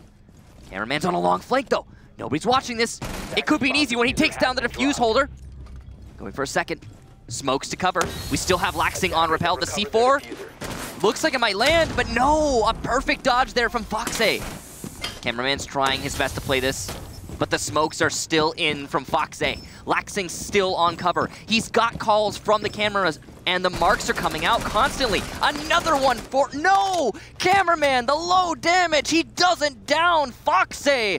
A terrible result from that engagement, but the follow-up will eliminate Laxing, who repelled into the building. FaZe going for the plant. Looks like he's going to get it down, but in a bad spot. No! Cameraman, what a clutch! FaZe take the round. A beautiful play. No commitment from Reciprocity, and they will lose every 1v1 against Camera. So poorly played there by Reciprocity. Excellently played by FaZe to be able to have the marks through those Evil Eye cams. You lose Mav early on, okay, but you still have his gadget persisting. They can see through the smokes. You got 3 bodies from Reciprocity. Put 1 person on a drone. Figure out where Cameraman is. He's at 3 armor. He's not exactly a stealthy guy. So what do? You just commit to 1v1v1s. And nobody seemed to know where Cameraman was. Cameraman doesn't even really play Mira, but he makes it work. A beautiful first shot, starts that ball rolling, and nobody bothers to stop it from Reciprocity. That is a massive confidence boost from FaZe, and more importantly, has blunted any level of momentum that Reciprocity thought that they would have from taking that tactical timeout and regrouping. It's a tilter, if I've ever seen one. Yeah. Really well played by FaZe overall to be able to take that round, based on what essentially was an almost unwinnable situation. In a 1v3, with utility still on the board, good guns, and information that could have aided Reciprocity. It was a stumble from one team and a capitalization from the other, and it was the perfect storm for FaZe to be able to take that round. 10 seconds Excellent clutch from Camera. Yes. Period. I mean, there's something to be said about the fact that he only got the 1v1s, but winning so many subsequent 1v1s, that's an impressive feat. And, yeah, well done to him. I do think Reciprocity played that pretty poorly. They had a lot of other options. For example, the Jackal at any time could have just picked up the diffuser and planted deep in sight, far away from the Mira, behind cover. But instead, and Laxing could have stayed on North Rappel. Honestly, he could have. He didn't need to come in. Plant goes down, under cover of smoke. Laxing still on the rappel. It's an unlosable situation for Team Reciprocity. But instead, they try to commit to 1v1 fights, one after another. Maybe a little bit too much confidence on the side of Team Reciprocity. They've been winning a lot of their gunfights, so it makes sense. But whatever the case be, poorly played there from Team Reciprocity. And they're going to have to change the mindset moving forward, because as you said, that is a tilter. That's an argument starter. And hopefully for Reciprocity and their fans, we won't have any of that going on right now. Here's the thing, too, that Reciprocity has always struggled with, is that you have control and you don't get the plant down. That's it, right? You have control of sight. I know you don't know where cameraman is, but you got two bodies to possibly try to look. Why are you taking so long to go in? You know that it's a mirror. You know that the Vector has a very small magazine. Drones up and running. I mean, I don't know. I think that was the wrong call to hesitate. But it's a good start yet again for Reciprocity, and more marks will come in to try and enable FaZe to capitalize on a second kill as he starts with #1, taking out cameraman, whose clutch is repaid by an early grave. Lots of time for him to just sit on the sidelines of this round in particular. It's a lead for FaZe, and they will stretch it if they win this round to match point. Propel us towards Consulate as map #3, but there's still a lot of work that needs to be done by FaZe here. CCTV will be opened up after this round, so a possibility of FaZe being able to go down to the one site that has been perfect for the defenders so far. 3 plays, 3 successful defenses. Mav's in a really powerful position. He can use his C4 through that drop down. Meanwhile, Astro's going to eliminate Skies, so back to even man count. Yuna's on low HP, but Mav could potentially pay this back and then some if he plays it right. Astro gets his second, eliminating FaZe. Astro has single-handedly retaken the top floor. Retro's still up here, whether he knows it or not, but already 2 bodies on the floor. It's a successful late roam, period. Retro's looking the wrong way. He could be the next victim, but no, it's going to be Retro coming out on top. Astro looking through the holes made by the attackers. Reciprocity are back in it, but again, not an easy take. Lots of utility in hand for FaZe, counterplant, and such. Attackers recovered the bomb diffuser. Off-site, going to be 2 of the FaZe players, but they can deny from the main stairs. Mav is going to take out Mark, Retro onto Yuna. It's back and forth with these teams, but Laxing an excellent shot on a Moringa inside of Archives, leaving just Mav with no C4. He missed it earlier, and he's going to have to come back to site. The question is, where's the plant going down, and will he have time? It's going to be very close with the Legion Trap, and he's planting an exposed position. Mav could deny it. Depends on how the cover is for Laxing. It's going down, though, and Mav's not going to be able to get it in time. Now he has to retake onto a 1 versus 2, but he checks the wrong angles. Laxing locks him out, and Reciprocity will take that attack. Once again, what ended up happening in that round? Efficient roam clear.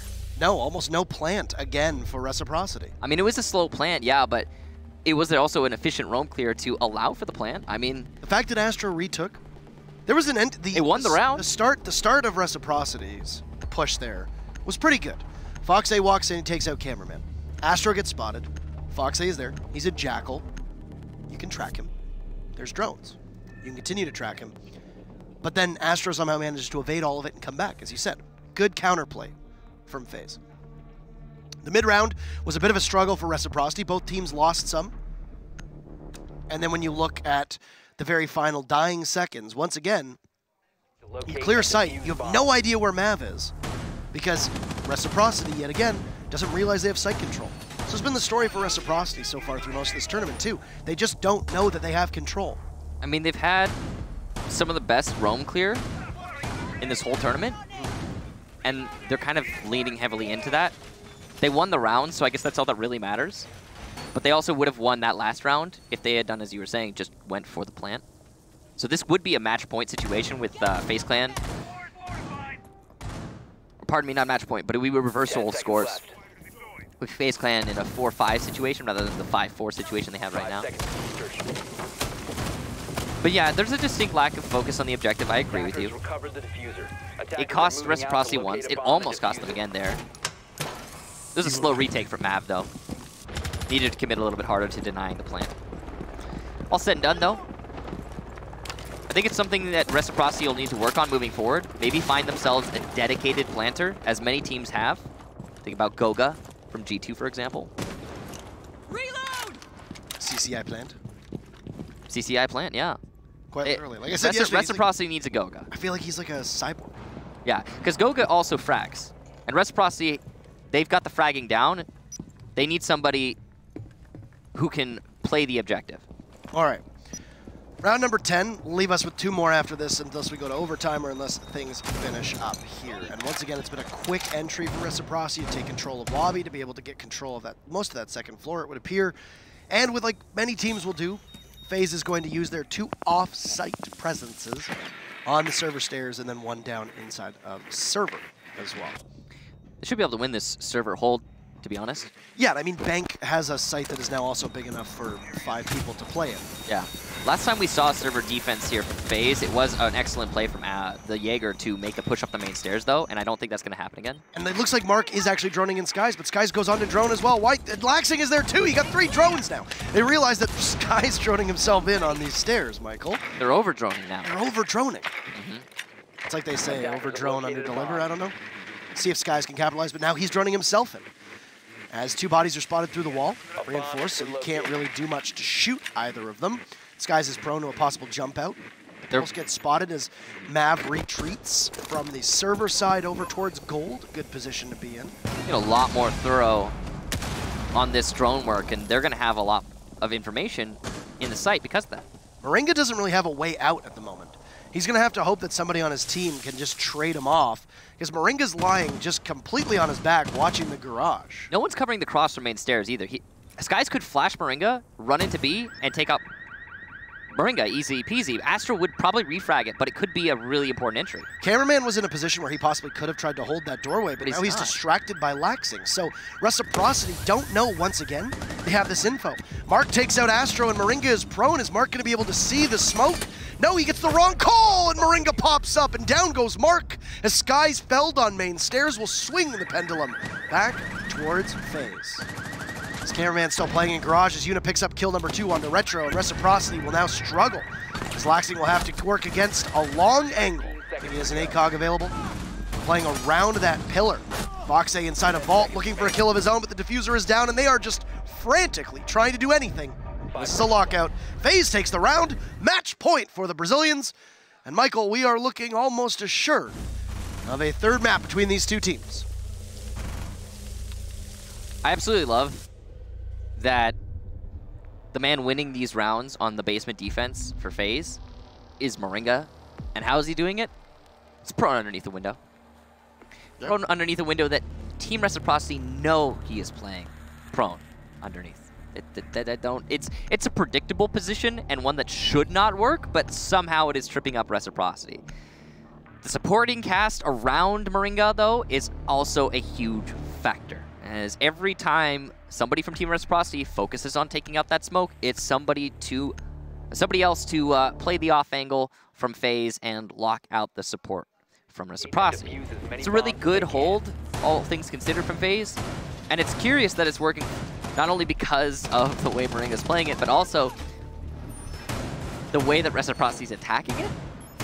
We don't usually see back takes on the basement, going through the drop downs from main lobby and the elevator. It's a bit of an oddity. When we do, it's usually a full commitment. It usually involves dual hard breachers to be able to take out all the hatches that are necessary, drop through vault, take control of vault, ensure that if there's somebody playing in gold, which usually will be a pulse, get spotted, and then you just fully commit to it, take D. And I think the way the setup from FaZe was, they read that it was going to be more of a vault take, and that's why Mav was recalled over towards gold, because the bodies didn't line up for Reciprocity over by the server stairs. At that point, when you're halfway through the round, you realize, hey, they're probably not coming from this direction any longer. So let's move our resources. It was a good read by FaZe, and the right call to make, ultimately in hindsight. I think Reciprocity could do with maybe some late flanks. There's potential for it. But that basement attack has looked pretty bad for Reciprocity both times, and I'm not sure it's going to matter in the long run. We'll see who knows. We might not even see another defense at the basement from FaZe Clan, the way that this is looking. I feel like the late flank is Laxing's job, though, too, right? Maybe, yeah. I mean, he's coming from the garage, but it hasn't been working out. His timing on the garage has been pretty bad. Not necessarily his fault. Possibly a problem of communication, but also FaZe Clan playing that pretty well in the basement, I have to say. The Maestro always getting away with his life. I mean, you don't have a Valkyrie available, so you're likely going to either have a mirror window or an Evil Eye cam. Or they had an Evil Eye, yeah. Yeah, and they had the Maestro as well of Cameraman playing in Garage. So Garage is never going to be free either. He got it with the Sophia, but it wasted so much of Lax's Well, time. it gave Cameraman's position away, which is what Skies could have possibly pushed Moringa, but I don't think there was just any information whatsoever. Now, there's a Jackal track going on to Astra, who's playing inside of that elevator on the second floor.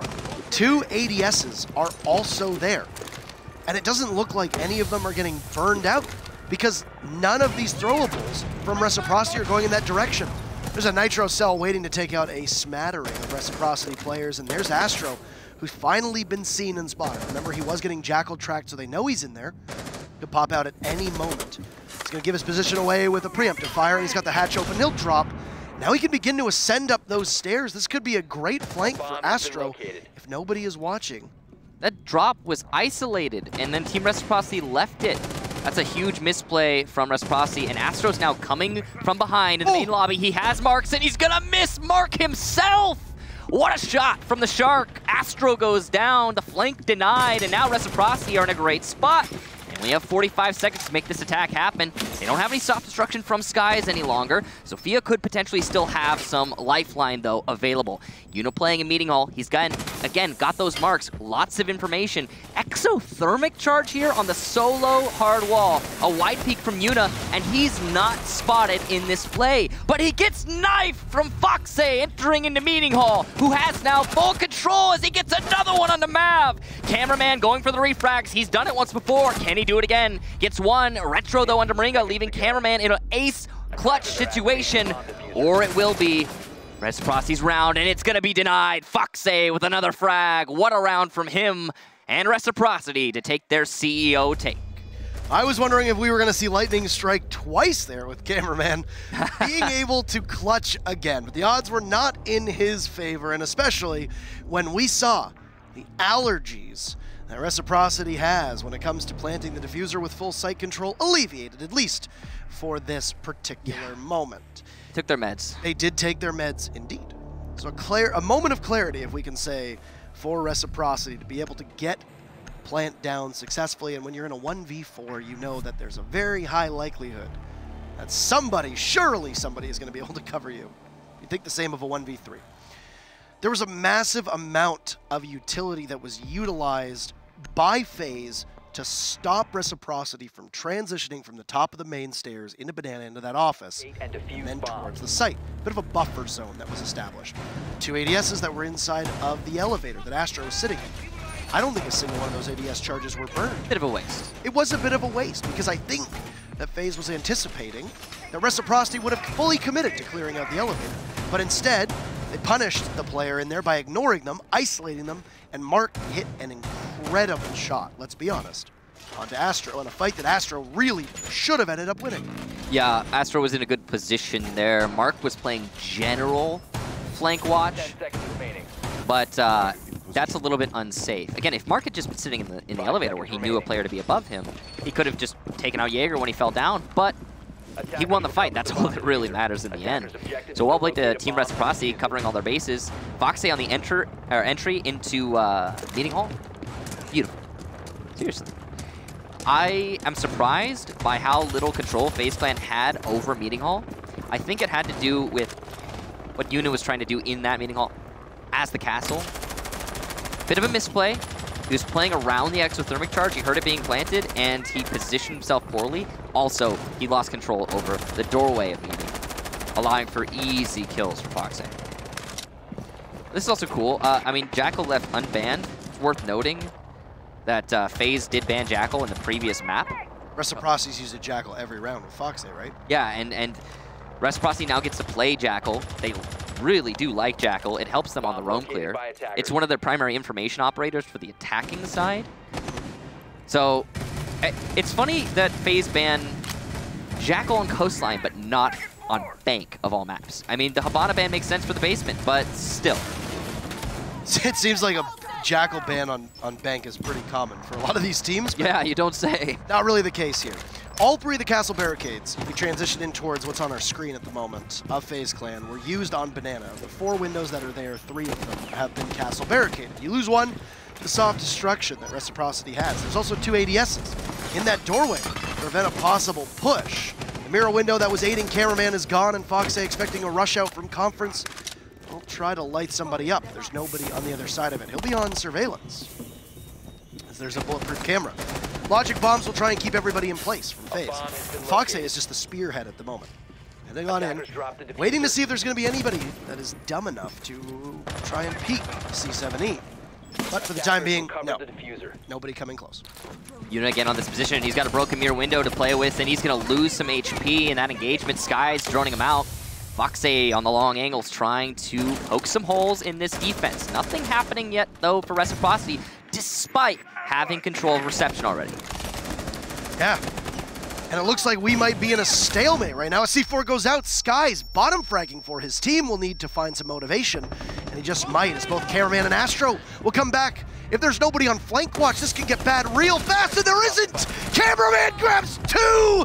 No one's watching, and the blind spot is exploited as now Astro tags himself in. And FaZe have everything working in their disposal. Down goes Laxing, and Skies will need to perform a miracle in order to send his team to overtime. Only 15 seconds left, and there will be a tense moment to see what Skies is able to accomplish. He doesn't have that diffuser. He's just gonna sit and wait. You have the match on the line. Do you do anything? Do you bother to push it?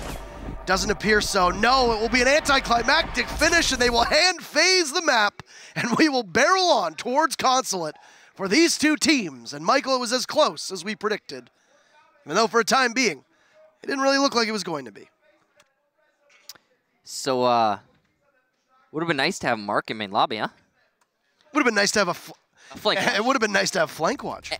That's what I mean. Mark held on to the flank in the last time they attacked to CEO through main lobby, and it worked out great for Reciprocity. No flank watch? Well, FaZe says no problem. We'll take full advantage and end the round in a flurry. So that was a pretty bad execution for Reciprocity. Everything onto the site was working out great for them, but yeah, a lack of a flank watch, you really can't. An unforgivable mistake, and one that really cost them. I feel like a lot of teams don't really run Claymores when they're attacking CEO. In fact, there's very little Claymores that get ran anywhere outside of a CCTV attack. I mean, I understand. Like, a Claymore would be useful, I suppose. It would be a sound cue. They'd know somebody's coming from behind, but I seriously think that it would have been easy for Reciprocity to just put one person behind. Here's the thing, it's easy to do that late flank as a defender too, because there's so many drop downs available to you when defending CEO. You can just fall down, come through towers, and hey, you're there. So that was just a mistake of understanding from Team Reciprocity, and FaZe took full advantage. Enough said. Yeah. They also, oh, this is really big. We've neglected to mention this, but Reciprocity have been exceptionally stale on their strategy throughout all of Bank. They've run every single time the same strategy, no matter where they're attacking or defending. And it's become predictable for FaZe, or it became predictable, which is evident by the 7-5 scoreline in FaZe's favor. Yeah. I was really taken aback by how poor the executes were from FaZe, and then I figured, okay, Reciprocity, they're switching sides. Yeah, you're probably going to imagine that the defense are going to do better on Bank, just simply with the way that things are trending, with usually, you know, at least 3 rounds going to the defense, which would set us up for overtime. And it came very close to that. It was a 3-2 for FaZe heading into that very final round, and FaZe ended up sticking the landing very effectively. But man, the executes weren't necessarily always the issue with Reciprocity. Yes, there is an underlying issue with this team to be able to realize and acknowledge that they have the control of the site to be able to get the plant down. But, counterpoint, their flank watch has been pretty respectable through most of these matchups. And on the round where you needed it the most, it just wasn't there. I don't think it's the flank watch that is the problem. I mean, yeah, it cost them that last round and the map and potentially the match. Right. But I think for Reciprocity, it's the staleness of their strategy, because everything from FaZe there was set up to hold a main lobby take in CEO. So, yeah, and held it they did. It was a well-established strategy from FaZe, and Reciprocity, again, so predictable there, which is odd for them. It is. So we'll see on Consulate, one of the best maps for Reciprocity, and not a bad map for FaZe either, typically, but we have another break to send you, so go get some water, etc. And we'll come back with our third and final map between FaZe and Reciprocity to determine which team will make it out of Group A and onto the main stage on Friday.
And welcome back to our third and final map of our very first matchup of our very final day of group stages. I'm Intero, this is Kickstar. Hopefully you've been enjoying as spirited a match as this has been between both FaZe and Reciprocity. We predicted that it would probably go all the way, and well, would you look at that? We're here on map number 3. Yeah, no surprises there, to be honest, with a matchup like FaZe versus Reciprocity. Both of these teams really carrying so much weight internationally. Now, we've seen some pretty lopsided results here. Reciprocity managing to win that first map 7-1 was a very impressive feat. It was closer than the 7-1 scoreline obviously tells us, and that FaZe came within inches of winning some of those rounds, but honestly, they lost that map. Yes. Hands down. I mean, we talked about it. It seemed almost as if FaZe had given up. The lack of a timeout really screams that. Then on Bank, a back and forth, but it looked like Reciprocity were about to mount a comeback and bring us to OT in the final round. But it ended 7-5 thanks to some great flanking from FaZe and a well-established defense to hold on from the CEO take that had been so predictable and used every single time on that site from Reciprocity. Now going to Consulate. I mean, this is going to be a really interesting map. I personally feel strongly that it will lean the direction of Reciprocity based solely on how we've been seeing these two teams play. And that, I mean, between Coastline and Bank, which map has more similarities with Consulate? Very much Coastline. Very, very much Coastline. And we saw how dominant that was in Reciprocity's favor. Right. I would not be surprised if it went all the way to overtime, but going into this, I feel as though Reciprocity will have an edge, assuming, this is a big assumption, they don't let their mind run astray. So here we have the stats here for Consulate on your screen. Of course, as you can see, Reciprocity going into this, seemingly having a huge advantage, not only based on their playstyle, but also based on these stats right here. Yeah. And it's been statistically the best map in all of the map pool of Reciprocity, just period. And, you know, they come in and against FaZe, man, it's... I mean, Bank was unpredictable. Let's be a little honest with that. Bank was unpredictable. Coastline was unpredictable as well. 7-1 in favor of Reciprocity. In no world did I think it was going to be that lopsided. I thought we were going to see probably 10 of the 12 rounds needed in all 3 maps between these two teams. But all that momentum that was accumulated by Reciprocity in map number 1.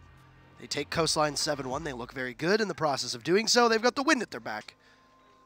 But where do they go for Bank? They sputter. They take a 3-1 lead on defense and then drop all but 2 rounds to allow FaZe to take the map. Reciprocity has started on defense for every single map in the series. That's not an advantage to be scoffed at, to be honest with you. Dokkaebi going to be starting off here on the bans. I really like that ban from Reciprocity, by the way. Blackbeard as well going to be gone. A curious one from FaZe, but sensible on a map like Consulate. We've talked about this in the past. Consulate is by far and away the best map for Blackbeard. The Dokkaebi ban is because of Retro's amazing play with Dokkaebi. Last time that we saw Reciprocity on Consulate, what Retro was doing with Dokkaebi was pretty awesome. So he would repel on CEO window, and he would cut off either the roamers on the entire west side of the top floor, or he would poke holes in the defense of the anchors on that top floor when the defenders are upstairs. Overall, though, that being disabled is going to be a huge advantage for FaZe, and Reciprocity will have to fill that gap with another operator, and it's not going to be Blackbeard because it's been banned out by FaZe. It's curious that Reciprocity banned their own Dokkaebi. I mean, I get it because Dokkaebi's been a good tool for both teams, but at the same time, I would have loved to have seen it from them. Here's why. It forces FaZe to take another set of smokes. It's true. And they've been taking a lot of sets of smokes. I mean, we saw a couple rounds on Bank where they had 3. Yeah. And I mean, that's because you'd use Dokkaebi. That's because you'd use the Montaigne. But Montaigne is not an operator that we see FaZe use a lot on Consulate. Yeah. Maybe Finka, sure. Maybe Buck, sure. But you've got 2 frag grenades. You don't have any smokes on those operators. All right, so what next? Well, you look at FaZe's lineup. They have 0 smokes now. Almost assured that if you don't put that Dokkaebi ban in place, that Astro is going to be playing Dokkaebi. You're going to have the annoyance of her 2 logic bombs, and then additionally, you're going to have her 2 smokes as well. There. That's a tool that is now off the board. It will force FaZe to have to play differently. Possibly bringing a Capital, possibly bringing a Monte, or a Blitz. There's also something to be said about the predictability of what Retro had been doing on those West windows. Yes. In the fact that it's been broadcasted now that it's on VOD, guarantee you FaZe has watched every VOD from Reciprocity at this tournament so far, leading into this match, and vice versa. So, yeah, may as well ban it out. It was a great tool. It's no longer an option. Now, defending the middle floor. Curious to start with. It's going to result in easy picks for Camera. He's in sight. Arc goes down along with Skies. The plant is going down as well, thanks to Moringa. A 3K for Cameraman. And down goes Retro to Mav. It's all up to Laxing. He'll get his first kill onto Mav, but it's not going to be enough. Hit by a lifeline from the Zofia, and he's just trying to relocate, trying to find a better angle, but it's going to be quite difficult. Going to Spiral, and the time is ticking away on this diffuser. He's shut down by Cameraman, a 4K in this round, and what an entry from FaZe. He earns the number at the end of his name. And FaZe read the tea leaves and say, okay, we've got it. This is going to work well for us. Let's just take control. And the opposite of what Reciprocity tends to do, which is take control of the site and not know it, FaZe takes control without Reciprocity knowing it. A very swift plant, and FaZe on a good starting point here on Consulate. Now, Michael, if I recall correctly, you denoted yesterday that Consulate tends to be one of the more defender-sided maps in the entire pool. I could be wrong. It's been a long weekend. Or a week, actually, technically. Yeah, it has been a long week, hasn't it, Parker? I mean, all things added in. So it's definitely a defender-sided map. As we've discussed, all of them are. This is not the most, but it's up there. It's 56% defender-sided. It's also the most played map in recent history for Siege. So that is worth noting. 16 times recent history. But yeah, very defender-sided map generally. 56% is kind of in the middle, though. I mean, it's upper middle. And that's 56% defense wins. Anyway, moving on. But Reciprocity's going back to lobby. They are going back to lobby. It's very odd. I mean, okay, think about it like this, Parker. I see the logic here. I'm sure you will too. I mean, we lost because the enemy rushed into site. We didn't lose because our setup was bad. We just weren't paying attention. We can correct this. I don't necessarily blame Reciprocity for doing this. It's not a terrible idea. Yeah. They're just not going to fall victim to what FaZe did last time. Now we get to see what it's going to look like when FaZe actually used as a clear strategy, one step at a time instead of a rush, and Reciprocity's prepared for that. So it'll be basically a different round. At least I would imagine so. Yeah, FaZe is completely handling this differently. They're taking admin, and then they're going into copy and break room, and then they will probably move up to printer, and then they'll move up to long desk and go from there. There was just a lot of blind spots for Reciprocity on that defense, and they're going to obviously make sure that doesn't exist this time around. That's why you have the mute jammers deprive the information from FaZe. That's why you have the Legion mines to be able to alert you to somebody pushing from that direction. Camera going to be repelling into admin office, but he's behind the rest of his teammates as he was droning for them. There's a lot of players on the admin side. In fact, everyone on FaZe is on the admin side over by the east, as you can see. Mav outside, but still attacking from the east. It's a full commitment from east to west clear for FaZe. Retro playing a very long angle from the bathroom. We've seen this position played by actually Retro himself many times on this map, and it's a powerful position, that's for sure, but it leaves him extremely exposed. Laxing is supposed to be his relief, so if he's ever pinned, he can rely on Laxing getting him out of that situation, or at least that's the idea for Reciprocity. Right. Interestingly enough, it's the mid-round right now that is proving to be a bit of an issue for FaZe as they just line everything up. You can see the point of contention is going to be Projector. Main control focus for FaZe is Projector, or at least denying it to Reciprocity so they can play in a main lobby. As it always is. As it always is. And that's, of course, fresh in the minds of Reciprocity. Got Skies on the smoke instead of having Retro play that role. That's why Retro is going to be running with the MP5 and the ACOG to be able to hold a longer range. Skies over by Bathroom can possibly toss smokes out, but here's the bigger issue. He's going to expose himself. Basically dare FaZe Clan to land these shots. The First smoke canister that was tossed out from Skies went at 1 minute and 10 seconds. Second one's gonna go at 45 seconds. Play going down from Moringa, and Skies will take out Astro. There's the smoke canister gets tossed down, but Moringa is taking a tiny bit of damage. He'll be able to get it off. FaZe, once again, a successful plant, and the Abana will be able to get out. But it's a good position for Reciprocity in the post plan as Retro takes out Yuna. Biggest problem with this site for retaking is the distance at which your attackers can engage. Laxing eliminates Mav, and well, Moringa's very low on HP. He'll get one, goes for a second, won't be able to grab it. Diffuse going off, Disable going down. Cameraman takes out FaZe. Push, no camera will feast upon them. What a great play. Laxing is all but down to Cameraman. Another clutch, another 4K. 8 kills on 2 rounds. Man, oh man, what a start for FaZe. Double lobby attacks, double plants, and 8 kills for Cameraman. Moringa, the unsung hero, by the way. 2 plants for him, and he's been having an excellent match as well. Cameraman, though, enabling it thanks to his kills. And wow, what a misplay for Reciprocity. They played everything perfectly, retaking it to the site, but then they peeked camera 1 by 1. To be fair to Reciprocity, Cameraman played it perfectly. He kept himself only exposed to potentially 1 angle, and he dictated that angle with great efficiency. Reciprocity now have to be in a terrible place mentally, and they will change their setup, going to the top floor. It's been the Cameraman show for this match so far. He seems to really like attacking the middle floor. And finally, that we've moved, now that we've moved, we might see some different results here for Reciprocity. They have been lethal. That retake from Reciprocity was very good. It just was not enough. Man, what a play by Cameraman.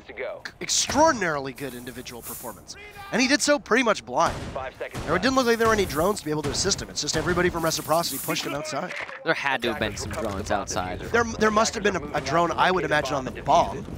Yeah, at least one on the bomb, one by the front door. I mean, when you've got 4 people stacking up there, there's no way there's not going to be drones littered all over the place. But in general, an amazing round from Cameraman, yeah.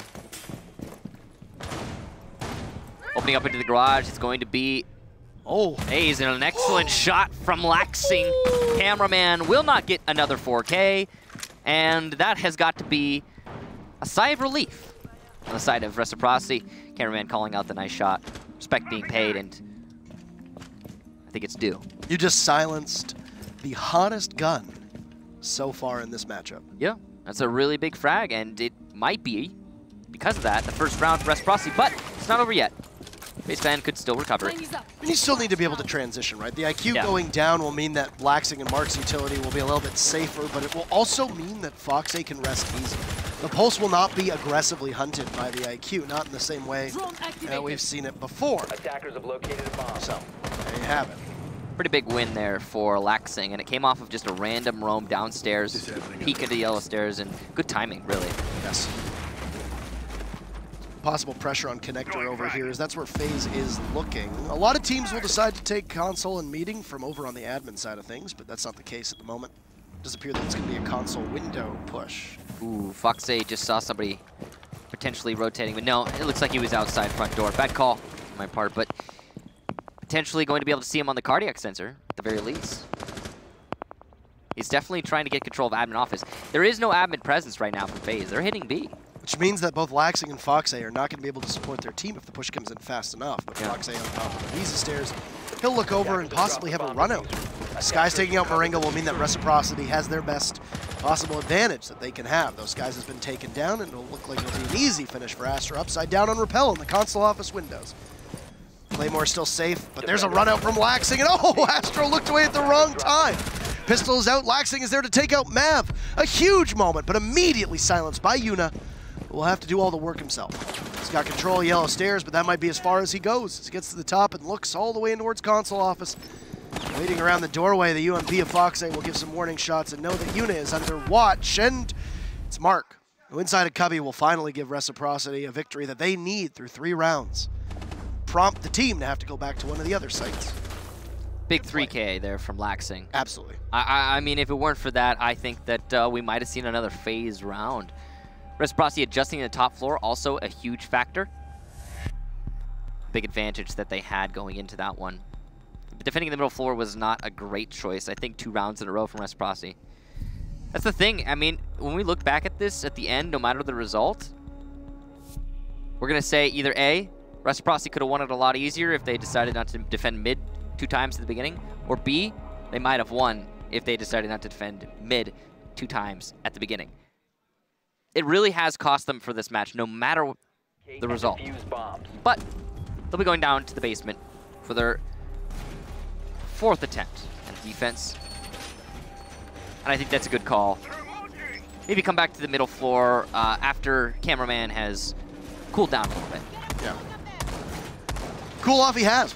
I mean, he didn't get a kill that round, but it's too early to call it, man. It's too early. He could get a 4K this round as well. Yeah.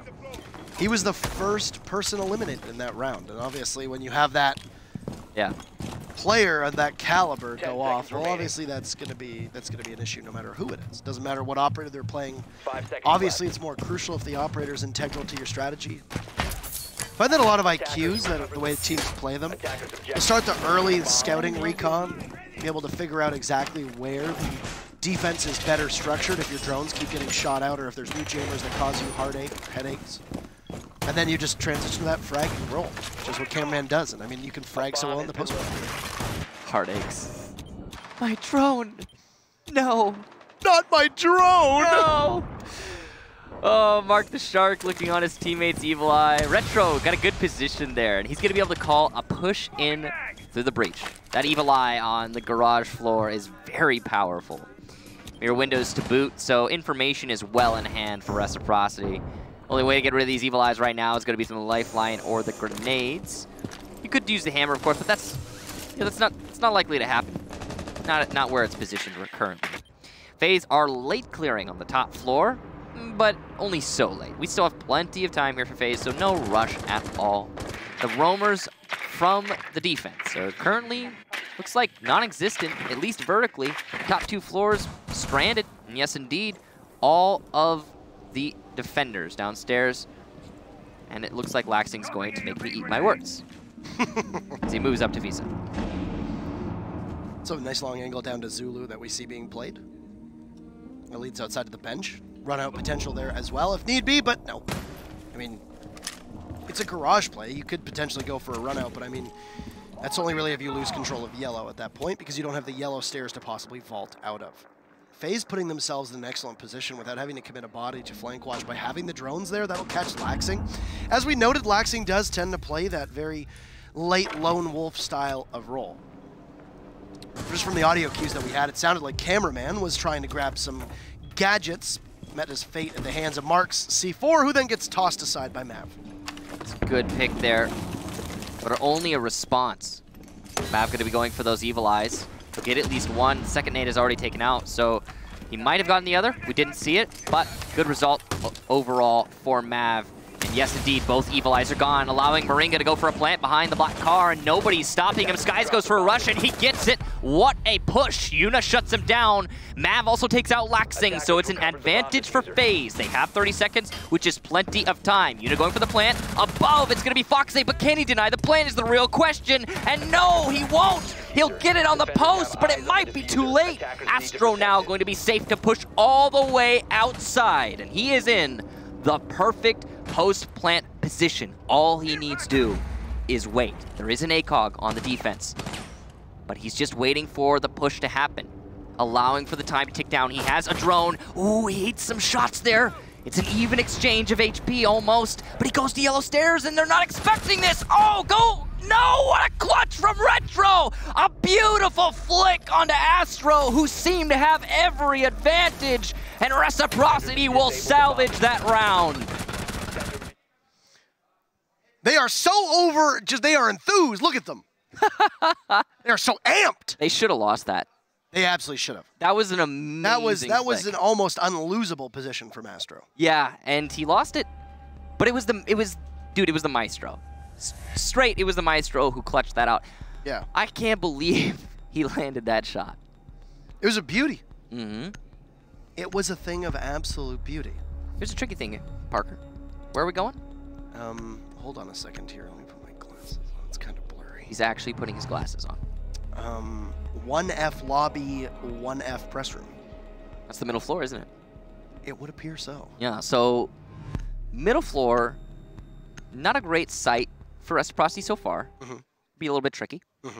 And they've lost it twice. But here's the big thing.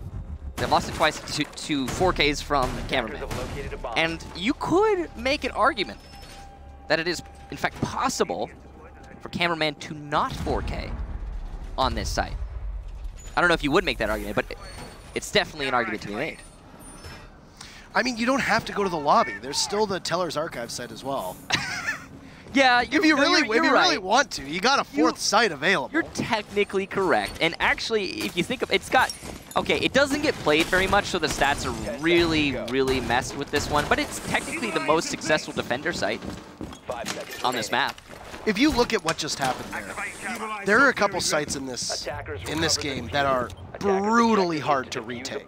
Yeah. The Garage of Consulate, unless you are dramatically outnumbered, like 1v3, it is so difficult for the defenders to be able to outgun you. The attackers will usually have ACOGs, which the defenders might not have at that point, depending on the way that you ran your team composition on defense and which operators are still alive. You look right now, both Skies and Retro have ACOGs, but if they both die early, and even if it's a 1v3 with a Jaeger, a Legion, and a Mute, the ACOG will allow you to be able to engage at a longer range and be a bit safer. Just play safer, all things considered. You can go all the way back to that driveway at the very top. You can play the marble banisters. You can play by the cars. You can play over by the stairs. It's very similar to kids' dorms in Oregon, where once you lose control as the defense of your site, trying to get it back in a post-plant is nigh impossible. And it really relied on Astro making the right choice to get aggressive on yellow stairs, but Retro's singular effort being the difference maker there. Yeah, the fact that Retro landed that shot is all that really matters. I mean, I can't even fault Astro for it, to be honest. He could not have gotten back fast enough, and he had to commit to the peak because someone was disabling the diffuser. So all in all, it's not Astro's fault. It's just Retro playing better. He's going to be the man in the bathroom, again, on the roam upstairs. And Laxing is going to be his support once more. Their job is just to deny Projector. That's the only room that needs to be held on this top floor by Laxing and Reciprocity. It's much easier to do it on the west side, as the east side is easy clear for FaZe. They always take an admin office, and Reciprocity is expecting that, allowing it to happen. Now, this is really curious. This is exactly what Nip did, Michael. They literally just walked right into long desk. Yeah. Psycho was on Ash, crouched, walked his way up to bathroom. Yeah. Look at Retro. And it's really curious that it's taken them 2 minutes to position themselves like this. They know that there's nobody playing in Projector, and that's all that FaZe want to do. They just want to deny it the same way Reciprocity wants to deny it, but that might not be enough with the actual direct denial down from the anchors. Yeah. So this front door, once again, 3 bodies watching it. We could go for an early execute here.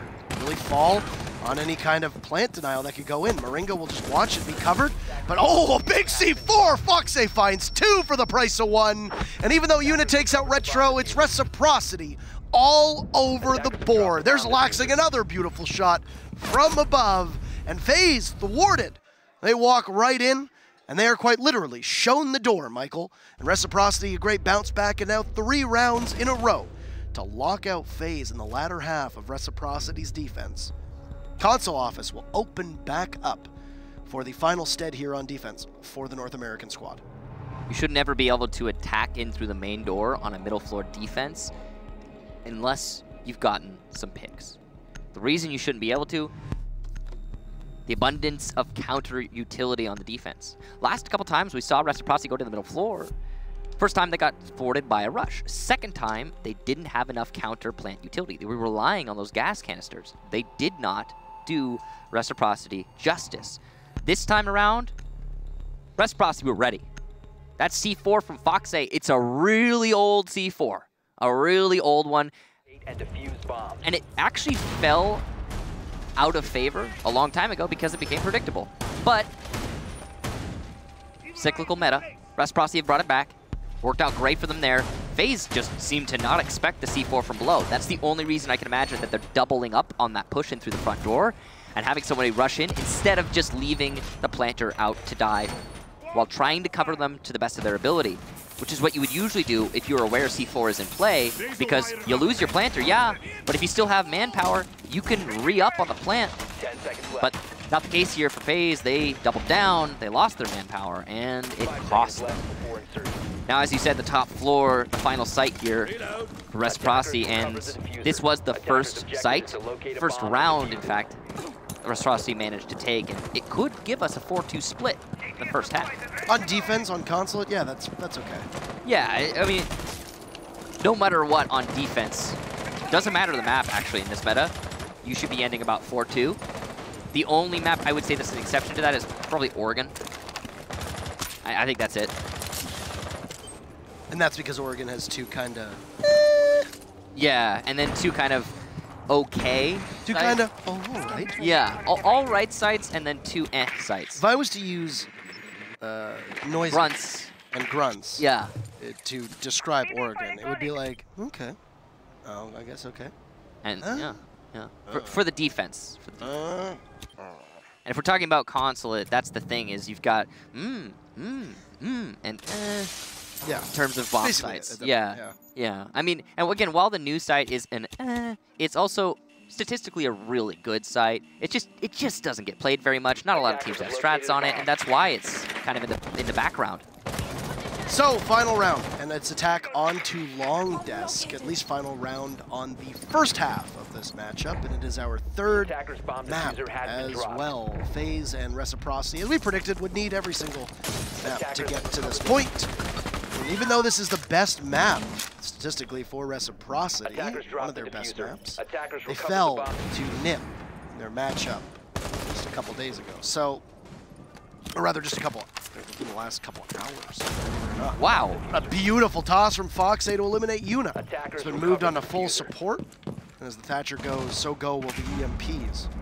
He's also got a flank opportunity, and his teammates are going to be putting some kills on the board. Mark with a run out, and he will be punished, but it's going to take a while, and it's just Mav, the last attacker. He loses the fight. How does it happen? Mark, what an excellent angle to play there. He was fully exposed, fully detected, and he still won it. Mav has got to be kicking himself. The bar's playing against Mav in that situation. I think that's a monk ass. That is a monk ass. That's a monk ass, 100%. And it's a good result for Reciprocity, but the whole defense worked there for Reciprocity. Every single facet. They were winning all their fights. I don't use gamer terms all that much while casting, but that is the perfect description there. You do from time to time. I mean, I think it's a folksy reference to just toss in like a little spice. Folksy? Folksy, I would say it's folksy, so. Gamer culture has become folksy. But man, you now put Reciprocity in a position where, let's look back to the Reciprocity NIP matchup, all right? It was yesterday. On defense, Reciprocity won 2 rounds. One was lobby, taha, and the other was console office. That was it. NIP was so much better. And then, Reciprocity's record, they lost garage. Won lobby, lost console office. Won console office, lost lobby. In the first round of overtime, lost console office. Rec were so much better on attack, and now they have a massive advantage coming into this. The real question is going to be, is the rest of FaZe going to be able to pick it up? Cameraman got 8 kills in the first 2 rounds, 0 cents. On that note, what you were talking about, the fact that Reciprocity played against NIP, I think is a huge advantage to Reciprocity. Because, again, as you said, they played on Consulate. What did you say earlier about FaZe Clan? Their attack strategies, very similar to Ninjas in Pajamas. In fact, extremely close. Reciprocity has experience against the playstyle that FaZe are employing because they played against NIP earlier. And it's giving Reciprocity good predictions, solid predictions on what they need to deal with. They're prepared. And you're right, going on to attack, this is Reciprocity's comfort zone. But I will say, again, the Dokkaebi not available for Reciprocity, not going to be great. However, Mark has been fragging throughout this whole match, and he's going to continue to do so. Cameraman goes down. That is the dedicated support player of Mark, hitting his shots. Again, as he's been doing a lot for this match. I think he was the top frag on Bank for Reciprocity. Mark? Yeah, Mark. Well, you had Sky's bottom frag. So yeah, apparently it's so opposite. I guess Mark has got a top frag. Yeah, at that point. At that point. So. Well, in this round, he's gotten a kill, and it was Legion to boot. Moringa's eaten a little bit of damage, and that's over by Bathroom. So he's in a very powerful position. He's trying to deny yellow stairs using this mirror window. It's a pretty common mirror window one we see a lot these days, and very powerful position. So actually seen its pick rate plummet up, and no, that mirror window's now seen a resurgence as of late. Actually, well, it goes up and down. Ebb and flow. Yep. I mean, it's what we usually see, and one of the reasons why it sometimes doesn't see play is because of that nade we just witnessed. Moringa moved in the perfect moment to avoid the grenade, but still not in the best position because of that. Mav also eating some damage earlier, so great spot right now for Reciprocity. So you take Retro off of the Dokkaebi, you're going to put him on a position where he's still got 2 smokes in his hands. You got to burn the ADS right there, and Astro will lose the 1 bit of cover that he has in this corner. Oh, and a well-timed grenade from FaZe right through the top of Closet. Just blows up Astro, and it's almost as if he knew at that exact moment how much trouble he was in. One toxic canister will give cover to Moringa as he pushes on out, and Yuna's positioning connector will be given away. But after the drone falls, Mav will push on up to assist Yuna in connector. Moringa just barely surviving the firebolt on yellow stairs means that FaZe clan are going to have to really hold on tight. Look for some steady ground as this hurricane of Reciprocity is about to hit, and hit hard. Not a lot of time for Reciprocity to be able to transition on in. And if they don't get this play right through the console windows, there could be a C4 and some plant denial waiting for them. There goes Mark to Yuna. This could end up being a hail of bullets that shuts Reciprocity down. C4 gets tossed out, and it connects. It takes out Retro, and Yuna doesn't see, but it looks like there's another body. Sky's in the midst of smoke going for the plant, and as the smoke clears, Yuna is there. FaZe have everything working in their favor to hold this together as Yuna collects another. FaZe gets one. Mav is down, but he'll have to find Moringa. Oh! FaZe can't plant! Oh! There he goes, he gets it! Moringa on time will find him, and it's easy for FaZe. You can't play it in the closet, FaZe. You've been around long enough to know that. Oh, man. FaZe survived by the skin of their teeth, and despite riding out that storm, they do so with grace. You know, we're talking about rounds that should have been the losing team's round. Yeah, Reciprocity should have taken that one. Every advantage, manpower, positioning, control, and somehow they managed to lose it. Great plays from Yuna. I have no idea what was happening in terms of communication for Reciprocity because it didn't seem like the planter was aware there was anybody inside, a CEO on the defensive side, but there was, and it was Yuna. He managed to not only take out the cover with the C4, follow that up by disabling the defuse plan. I don't know how Reciprocity allowed that to happen. A lot of players in Reciprocity were off position as well. Laxing seemed to be coming in from behind, but his timing was really poor. The smokes ended up working against him, because while he had control per connector, he couldn't actually do anything because, oh no, teammate smokes. He had to rush through, and then he died. A really peculiar round, a bit of a mess, and FaZe somehow persevere when they really shouldn't have. The round, and the scoreline should read 5-2 at the top of your screen right now. It is the end of the story. Well, let's also keep in mind that this was FaZe getting back around that they shouldn't have lost. Fair. Reciprocity previously. Absolutely. Retro was able to win that round against Astro in the post plant on Garage. That should have been FaZe's, and that round should have been Reciprocity's. But as I noted, you've got 3 people trying to go in through the windows on console office, and you have not flushed out connector. You are a C4 or 2 away from certain doom, and that's exactly what ended up happening. And if we're talking about should-abouts, or should-have-beens? It's called whataboutism, Michael. Whataboutism, yeah, if we're doing whataboutism, thank you, Parker. I appreciate you. Appreciate it. If we're doing whataboutism, then yeah, I think personally the match should be pretty much over at this point. Because there were those 2 rounds in the middle floor from Reciprocity, 2 in a row. What about if they hadn't defended that? What if they'd just gone to the standard sites? But that's not what happened. Cameraman not going to commit fully to Bandit tricking the wall, and I think that's probably the right call. He might have been punished for just that. means we're going to have panel number 3 opened on upper. Correction, panel number 1. Pardon me. It's good control for Reciprocity as they start moving towards the take. It's nice to see that Reciprocity are opening the garage before they do the other steps. That's the right way to handle attacking on Consulate. If you don't need to open up vertically, that is, and Reciprocity didn't need to open up vertically. They didn't need any other control besides the Thatcher EMPs and the Thermite exothermic charges. So they went for it early, and it worked out for them. They also had Skies on yellow to peek in case it was necessary. It just wasn't. They also didn't. They also smoked off a pretty poor placement. Oh man, Skies is off to the races. He's in R4C in hand, but he gets cut down by Moringa. This was a plant for Mark, but he'll peel off and he gets finished off. Moringa as FaZe goes for a full court press, but Rec will lock them all out, and now Moringa will need to do some excellent work. Shotgun in hand, back of White Van. Very minimal HP, only 6 bullets to go with. As FaZe is above to just try and sledge away all of the cover that Moringa will have. He gets droned, and Moringa's in bad shape here. Does not really have the arsenal to be able to take multiple fights at such great distances. It's a missed drone as well. As Moringa heads back into security office, and we'll look over towards pipes. Watch the bottom of yellow stairs. But look at this. Reciprocity, you got 3 bodies, you got 40 seconds. Plant the gosh darn diffuser, and there you go. Retro in front of the White Van will get it. Moringa with no information, fearing a push. And double doors over towards spiral stairs. We'll look in that direction.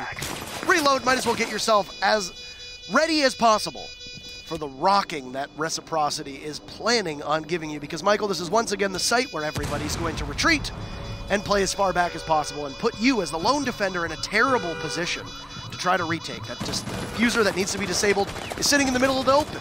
The wide gaping hole in the garage, and Moringa will lose some more cover from above as he'll head on out just to the diffuser, and Laxing's watching it. Reciprocity makes very fast work of the post plan after Moringa presents himself to them. And this is exactly how you play it. Those 2 panels, man, so much cover, so much protection for the attackers in a post plant. So difficult for the defenders to win that.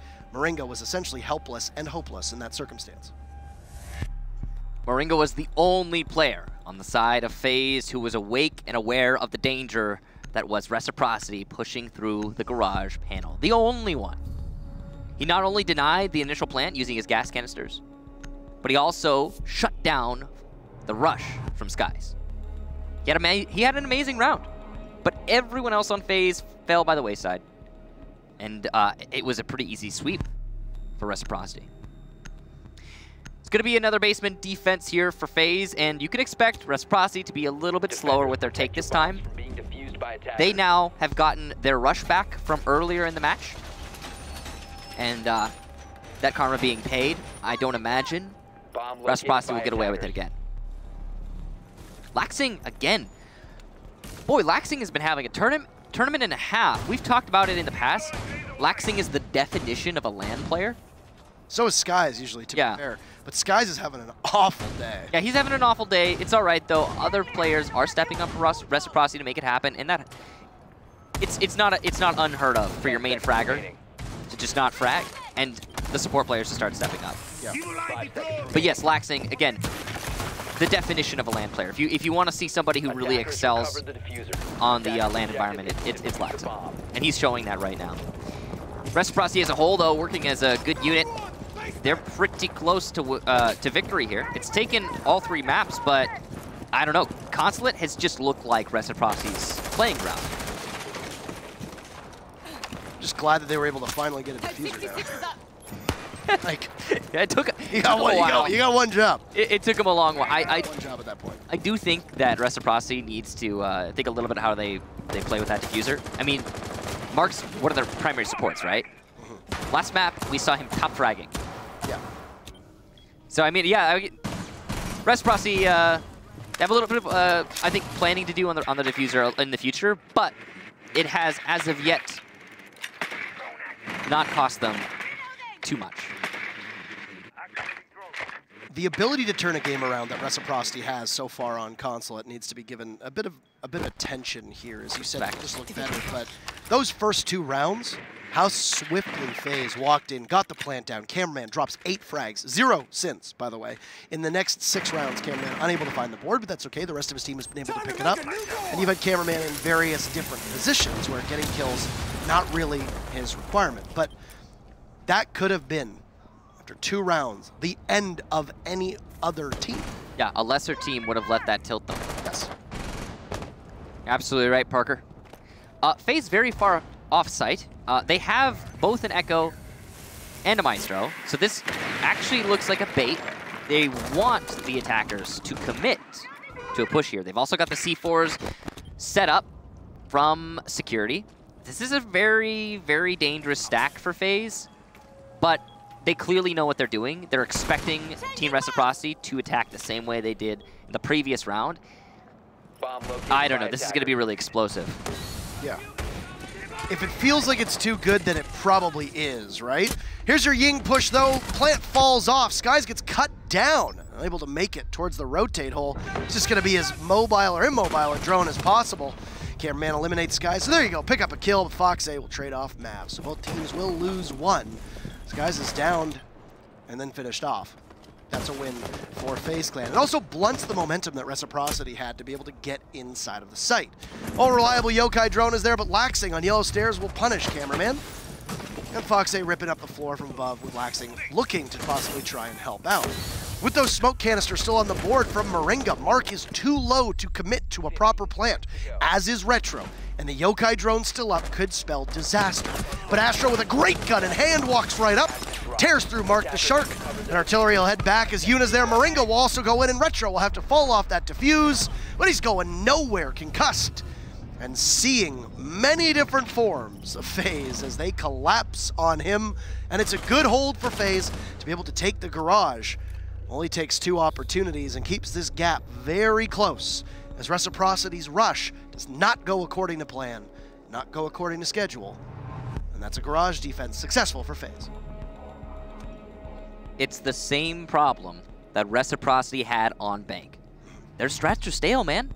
That's 2 rounds in a row where they commit to the same exact take. Hey, everybody stack up outside garage and let's rush in. Yeah, they changed their operator selection. I'll give them that. But they were predicted. Because anybody could predict that. FaZe adjusted. They brought the right operators to hold on to the garage, given the push that Reciprocity was bringing out. And you said it yourself, it was too good to be true, the amount of control that Reciprocity had inside the garage. And it was a bait. FaZe absolutely shredded Reciprocity because of how predictable the American team has become. They're going to need to adapt their strategies moving forward if they want to have hope of winning this. We still have potentially overtime in line for this match. A tactical timeout here is the right call from Team Reciprocity. Diversity in strats, probably what they need. This giving them an opportunity to formulate one. Again, the stale nature of the strategies from Reciprocity cost them a map on Bank. And it could cost them a series. Terrible executes and the inability to coordinate cost FaZe a map on Coastline, though. Yeah, I mean, both teams showing off their weaknesses here. There's been some stumbles out of the gate, but the things that are done so well, especially by FaZe in that particular round. It's a great bait. It was a great bait, mate. Yeah. where is that? I know that from something. It's from the internet, Michael. Is that just a lot of things? Ambiguous internet thing? Out of Google. Feel free to check at your leisure, Michael. I'm not your father. We're gonna go to top floor. I'm not your father. All right, bro. We're gonna go to top floor. And FaZe, interesting operator lineup here. They're not gonna bring the castle, which is a little bit weird on this defense, but of course we've seen that before. Could bring the double indirect denial, the Echo and Maestro. Again, two operators. Usually you see banned, but not the case here, as Valk and Vigil have been banned. That Vigil went unbanned on Bank, and yeah, FaZe weren't super happy about that. Good way of putting it. They won, but I mean, Vigil was still really powerful. And if you just you don't have to deal with them. Sometimes it's really nice. All right. So, Michael, we have 2 rounds left until overtime. We either go to overtime or Reciprocity wins. Okay. Well, actually, 3 rounds, technically. FaZe could technically still win. Yeah, if it's going to be... FaZe could technically still win this round. If it's going to be overtime. Round, and then still win as well. Well, 2 rounds if you don't count this round. We're almost halfway through this round, so... It's going to be an attack upstairs on console office because it has been unlocked / opened yet again due to the way that the rotation works. Bear in mind that you can defend a site only after 2 other defenses, providing you get a successful defense. Example, round 1, you win a site. You have to go somewhere else for rounds 2 and 3. Round 4, you go back. There you go. Yep. Very simply how that works. Very simple. So we haven't seen anything outside of the console offices in Garage for FaZe because they won console office and then they just won Garage on their most recent endeavor. Now, or their most recent venture. If FaZe is successful in console office here, then we will have to either see the lobby, which proved to be quite difficult for Reciprocity all but one time, or the new Teller's Archive site, and we say new because it still really hasn't seen an awful lot of playtesting. No. No. Well, it's possible, however unlikely. I think with the level of stress involved and the stakes, I don't imagine either of these teams want to go to the new site. It's a huge risk, especially if it's not well practiced by them. Speaking of risks, we've seen Reciprocity have one of the slowest attack rounds from them so far. They're almost all outside. I think they might all be outside.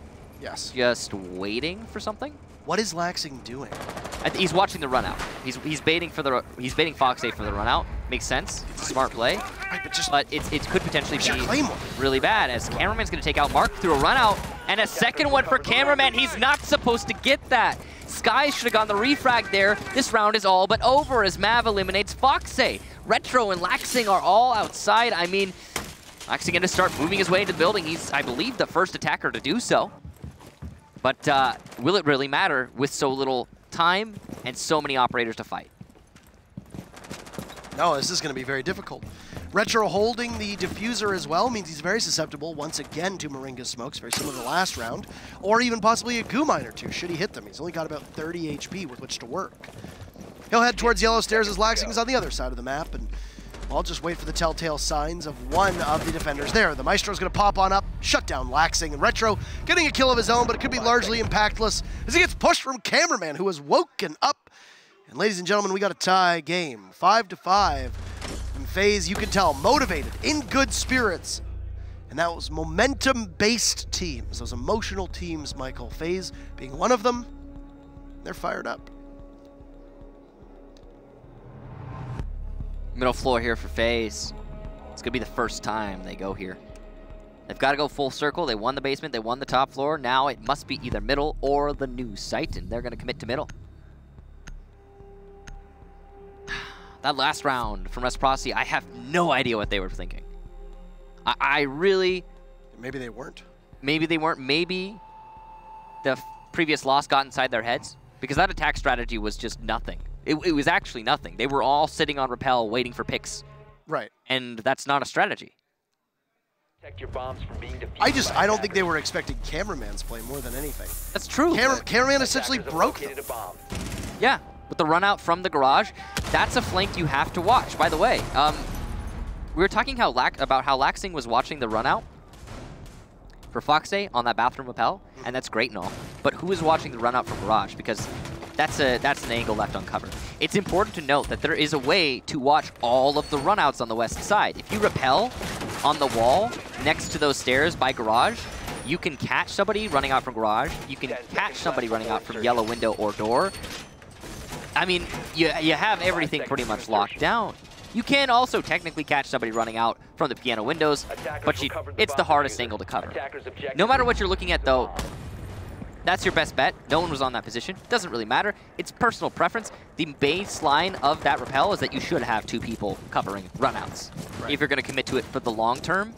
And talking about long term, that was a long rappel from Reciprocity. Yes. It was 2 minutes, in fact. Laxing just kind of sat up there, and I mean, yeah, you were watching that. But that's why I said, what are you doing? Why is there no Claymore there? What are you bringing as full utility on the attacking side that you don't have at least a Claymore to put on that window? Now, mind you, there are 2 windows there. So you might have had a Claymore on one of them and manually watched the other, but wasn't a good allocation of their time. Not at all. So Reciprocity have found themselves losing out on a major advantage yet again. They took Bank by storm and let it slip away, and FaZe took control and never looked back. Similarly, we have the same story on Consulate. Need I remind you, Michael, it was a 4-2 split through the defense, and now it's FaZe who's racking it up on D. So it could just simply be the defense on Consulate, the way that the bands play and the way that these 2 teams play. That's how it works. I'm not sure. Could very well be. Yeah. Parker, remember how we talked about no matter the result, we're going to point a finger back to those first 2 rounds where Reciprocity defended the middle floor and gave a round away for free and failed to defend just on a basic take from FaZe? Well, I'm pointing my finger back there now because FaZe won only 2 attacks, and those were it. Reciprocity has managed to win an attack as well. Similar reason, FaZe weren't paying much attention to the pushing through garage. But that's it. Those are the, I mean, it's 2 for FaZe, and that's going to put them in a great spot and could potentially get them the match. Mark is planting? What is going on? He's faking it, though, and he gets taken out by Moringa. A whole fight going on that we can't see just inside the main door, and it's actually going to be FaZe repelling the attack. I have no idea what the plan was there from Reciprocity. FaZe is going to take out Moringa as he drops from above. A confusing result, but he'll be shut down by Astro. Yokai drone still in play and Retro eliminated thanks to that. Astro with some excellent gunplay. It's all up to Laxing inside of main desk, and he's not going to see the Maestro, but he sees him too late. It's actually the Duck, but it doesn't matter. Astro shuts him down. Reciprocity with a terrible attack in through the main lobby. I like the celebration from cameraman and Astro and the look of concentration from Mav to say, we're not done yet. And this match could be far from over. We could still have 4 more rounds to go, depending on what happens on Garage. Parker, Reciprocity just threw all of their bodies into main lobby on a mid-floor defense. Well, to be fair, we didn't see what happened in the lobby. Right. But, if you'll let me finish my point, they threw all of their bodies in the main lobby on a middle floor defense. Neither Echo or Maestro banned. They've been fully utilized by FaZe Clan throughout this entire match. You know that they had to bring at least one of them, probably both of them, depending on what the 6 picking was. But no matter how you look at that, you've got a lot of off-site presence in the main lobby for FaZe, and you have to clear that before you make a rush in through main lobby. That's never going to work. I just wanted to know, was it a simple Capitao try to isolate with the asphyxiating bolts, get a couple smokes down, and just go for a plant, similar to what FaZe did? I mean, that might have been the plan, but it was dissimilar, though. I mean, FaZe Clan came from Piano. That was their rush. They came in through Yell Stairs. They went on Rappel of Piano. They got the plant where there was nobody covering. FaZe appeared to have coverage from above. As the sledge then dropped, took out Moringa, SMG-11 on SMG-11. That was probably the call. Once they had control of above and projector, hey, we have main bomb site inside main lobby. Go for the plant. Moringa with a double kill. It started the whole ball roll. It's the Yokai drones and the Evil Eyes. No, it didn't actually look like Yuna had a Yokai drone in there, though. He did. Remember, he relocated it. He may have. Get it in at the very final moment. But it was calling information. No matter what, the off-site presence from FaZe Clan was predictable. Definitely an Evil Eye, or 2. Probably 2 in there, for sure. So, Michael, match point in favor of the Brazilians. FaZe Clan right now holding on. They're possibly 2.5 minutes away from seeing them on the main stage on Friday. Reciprocity is a team that has continuously improved in North America and got here by winning DreamHack Montreal. And we're so close to being able to put this away earlier on. But Reciprocity have only gotten 1 round over the last 5. And that is obviously a bad stat line to look at. Yeah. It's not just been an individual performance for Reciprocity, but I think that this being a competitive environment has shown that Rec, who are still a fairly new roster, all things considered, right? This was a roster that formed after the U.S. Nationals in December. So you've really only had a month to gel. So they still have things to work on, and I think it's really been exposed here. I'm really worried about the fact that Reciprocity are going for a main garage take right this second with, again, FaZe Clan having both Echo and Maestro in play. One thing that they have that was going their way is the C4 from Mira was wasted, so that's good. Other than that, though, this is going to be a FaZe Clan slanted round, especially as we hit the halfway mark and Reciprocity have gotten no picks yet. And I mean, you're not running an IQ on Reciprocity's side of things. And look you've got Yokais, you've got the Mirror Windows, you've got the Evil Eye cams, you've got the smokes available, you've got the goo mines, and you've got IQ, you can counter about half of that. But you find yourself in a troubling predicament where Reciprocity might get a little bit too patient and a bit too meek. Foxay's looking to have an explosive flank here, but Mav is going to be the one to receive him should this ever happen. Mav actually going to be going for, it looks like a late flank maybe. It'll be a battle of timing between these teams. I have no idea how Mark missed that shot, but he's going for the plant. Foxay from behind takes down Cameraman. A huge kill. That's the Mira, though. That's the least denial on the defensive team right now. And that's the utility that's been baited out now as well. One smoke is Mav, you said on flank, will lose the fight to Skies, who needs to heat up to keep his team in this. As another toxic canister will go down to prevent Reciprocity's waltzing right inside of the garage. It's a counter punch though, but Moringa gets taken out after one kill. Retro picks up a double, and Yuna will need to hold everything together. But he's not going to be able to do so in a 3K from Retro. Will give the North American team enough to push us into overtime, and we will go the full distance here on this map. On our third map, Michael, we'll need at least 2 more rounds to determine which of these teams makes it out of Group A. Retro's not missing his shots, that's for sure. Retro said, I ain't going home. Not like this. We're still 2 rounds away from somebody taking this. Potentially 3 if we go the full distance, but it's going to take 2 rounds total for one of these teams to win over the next 3. Cafeteria Garage again from FaZe. They've brought a similar lineup here. They've traded out the Legion for the Doc. Could be 6 picked out of, we'll see. But they've got the double indirect denial, that Echo Maestro once more. And that's been such a potent combination. It is worth noting, Parker, that we have seen only 4 attacking wins of these 12 rounds. And FaZe Clan win the coin toss and go to defense first. That could be everything for this whole match. I mean, stranger things have happened. Stranger things have happened. We have seen some crazy stuff here at this event, and it's entirely possible Reciprocity is going to work some magic, but they are definitely the ones at the disadvantage going into this overtime. 10 seconds left before insertion. Not only at a disadvantage in terms of sides, but also 5 seconds to insertion. a disadvantage in terms of what to bring. Yeah. You have to basically create a composition here that can work with the garage, that can work with the console office upstairs, and can work with the lobby on the main floor, and maybe even a wonky Teller's Archives defense if that gets pulled out. I mean, why do you think there's no IQ? Because you have to bring Thatcher. Why do you have to bring Thatcher? So you can attack garage. I mean, and yeah, IQ would be great here, but you're right. You're kind of limited on your options because you don't know exactly what's going to be happening from your opponent. And on top of that, more than that, on the note of what to pick, I've said it a lot, but Echo and Maestro, neither of them getting banned, has been huge for FaZe, and they've taken full advantage. Yeah, absolutely. I mean, you've got competent fragging potential in Mav and Astro. They can anchor down the Maestro. You've got Yuna playing on the Echo as well. So it's an opportunity that FaZe is not letting slip away. Now, this is an interesting strategy that we've seen a couple times here. Something that Liquid did, if I remember. Basically open up one of the hatches and you can launch a C4 through that. But Liquid did it, I think, with a 2-Mira strategy at the Invitationals last year, all the way from the back of White Fan. Cameraman's not going to bother with that. He's just going to sit at the back. But the gamble will not pay off, as there goes one of the garage panels, and Mark will need to grab the other, in which he stands by in front of the ejected Mira window. Pacing right now, halfway through the round. There's nobody by pipes for the defense. They're relying a lot on the indirect. Also the yokai drones.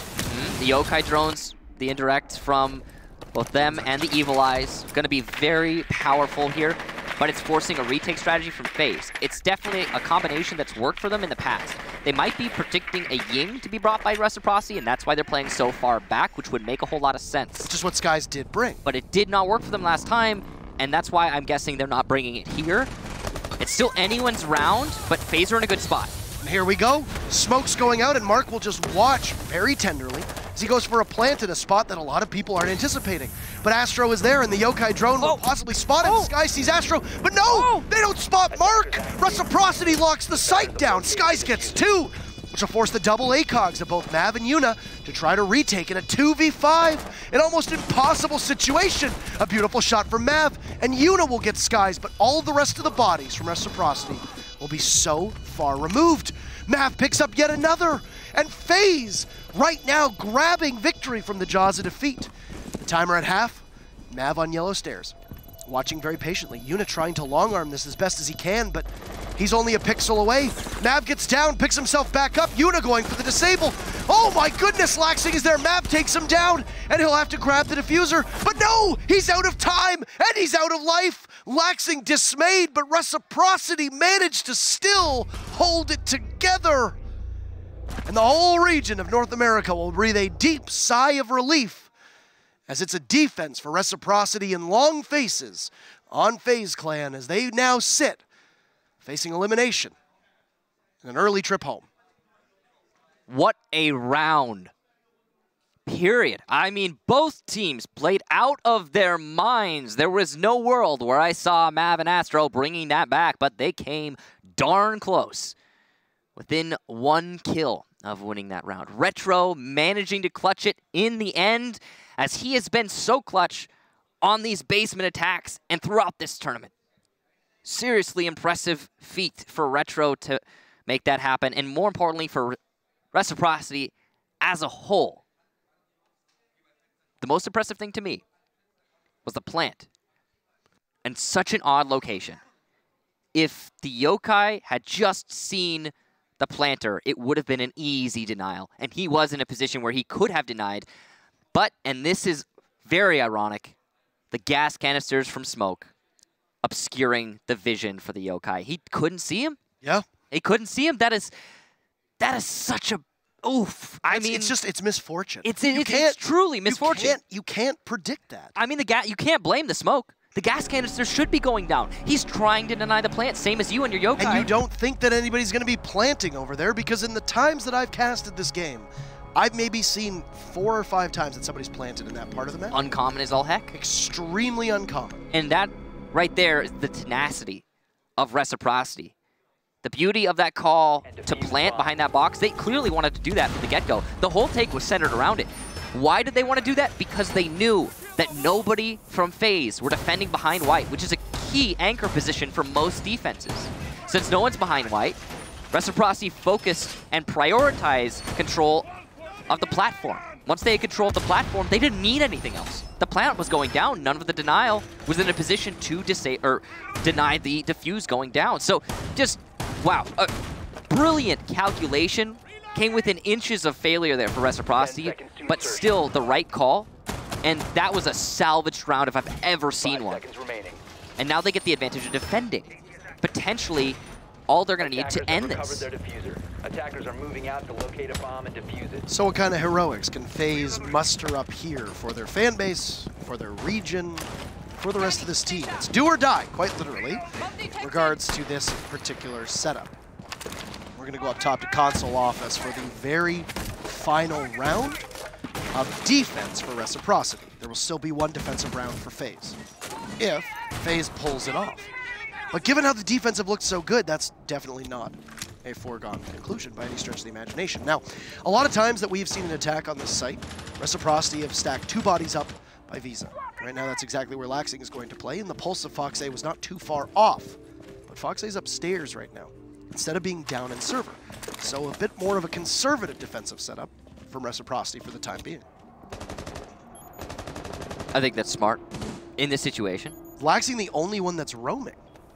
Yeah, he's in an odd spot, isn't he? But yeah, pretty far from the action. He could catch some rotations from FaZe if they come out, but Reciprocity should be aware that this is a dedicated B take from FaZe Clan.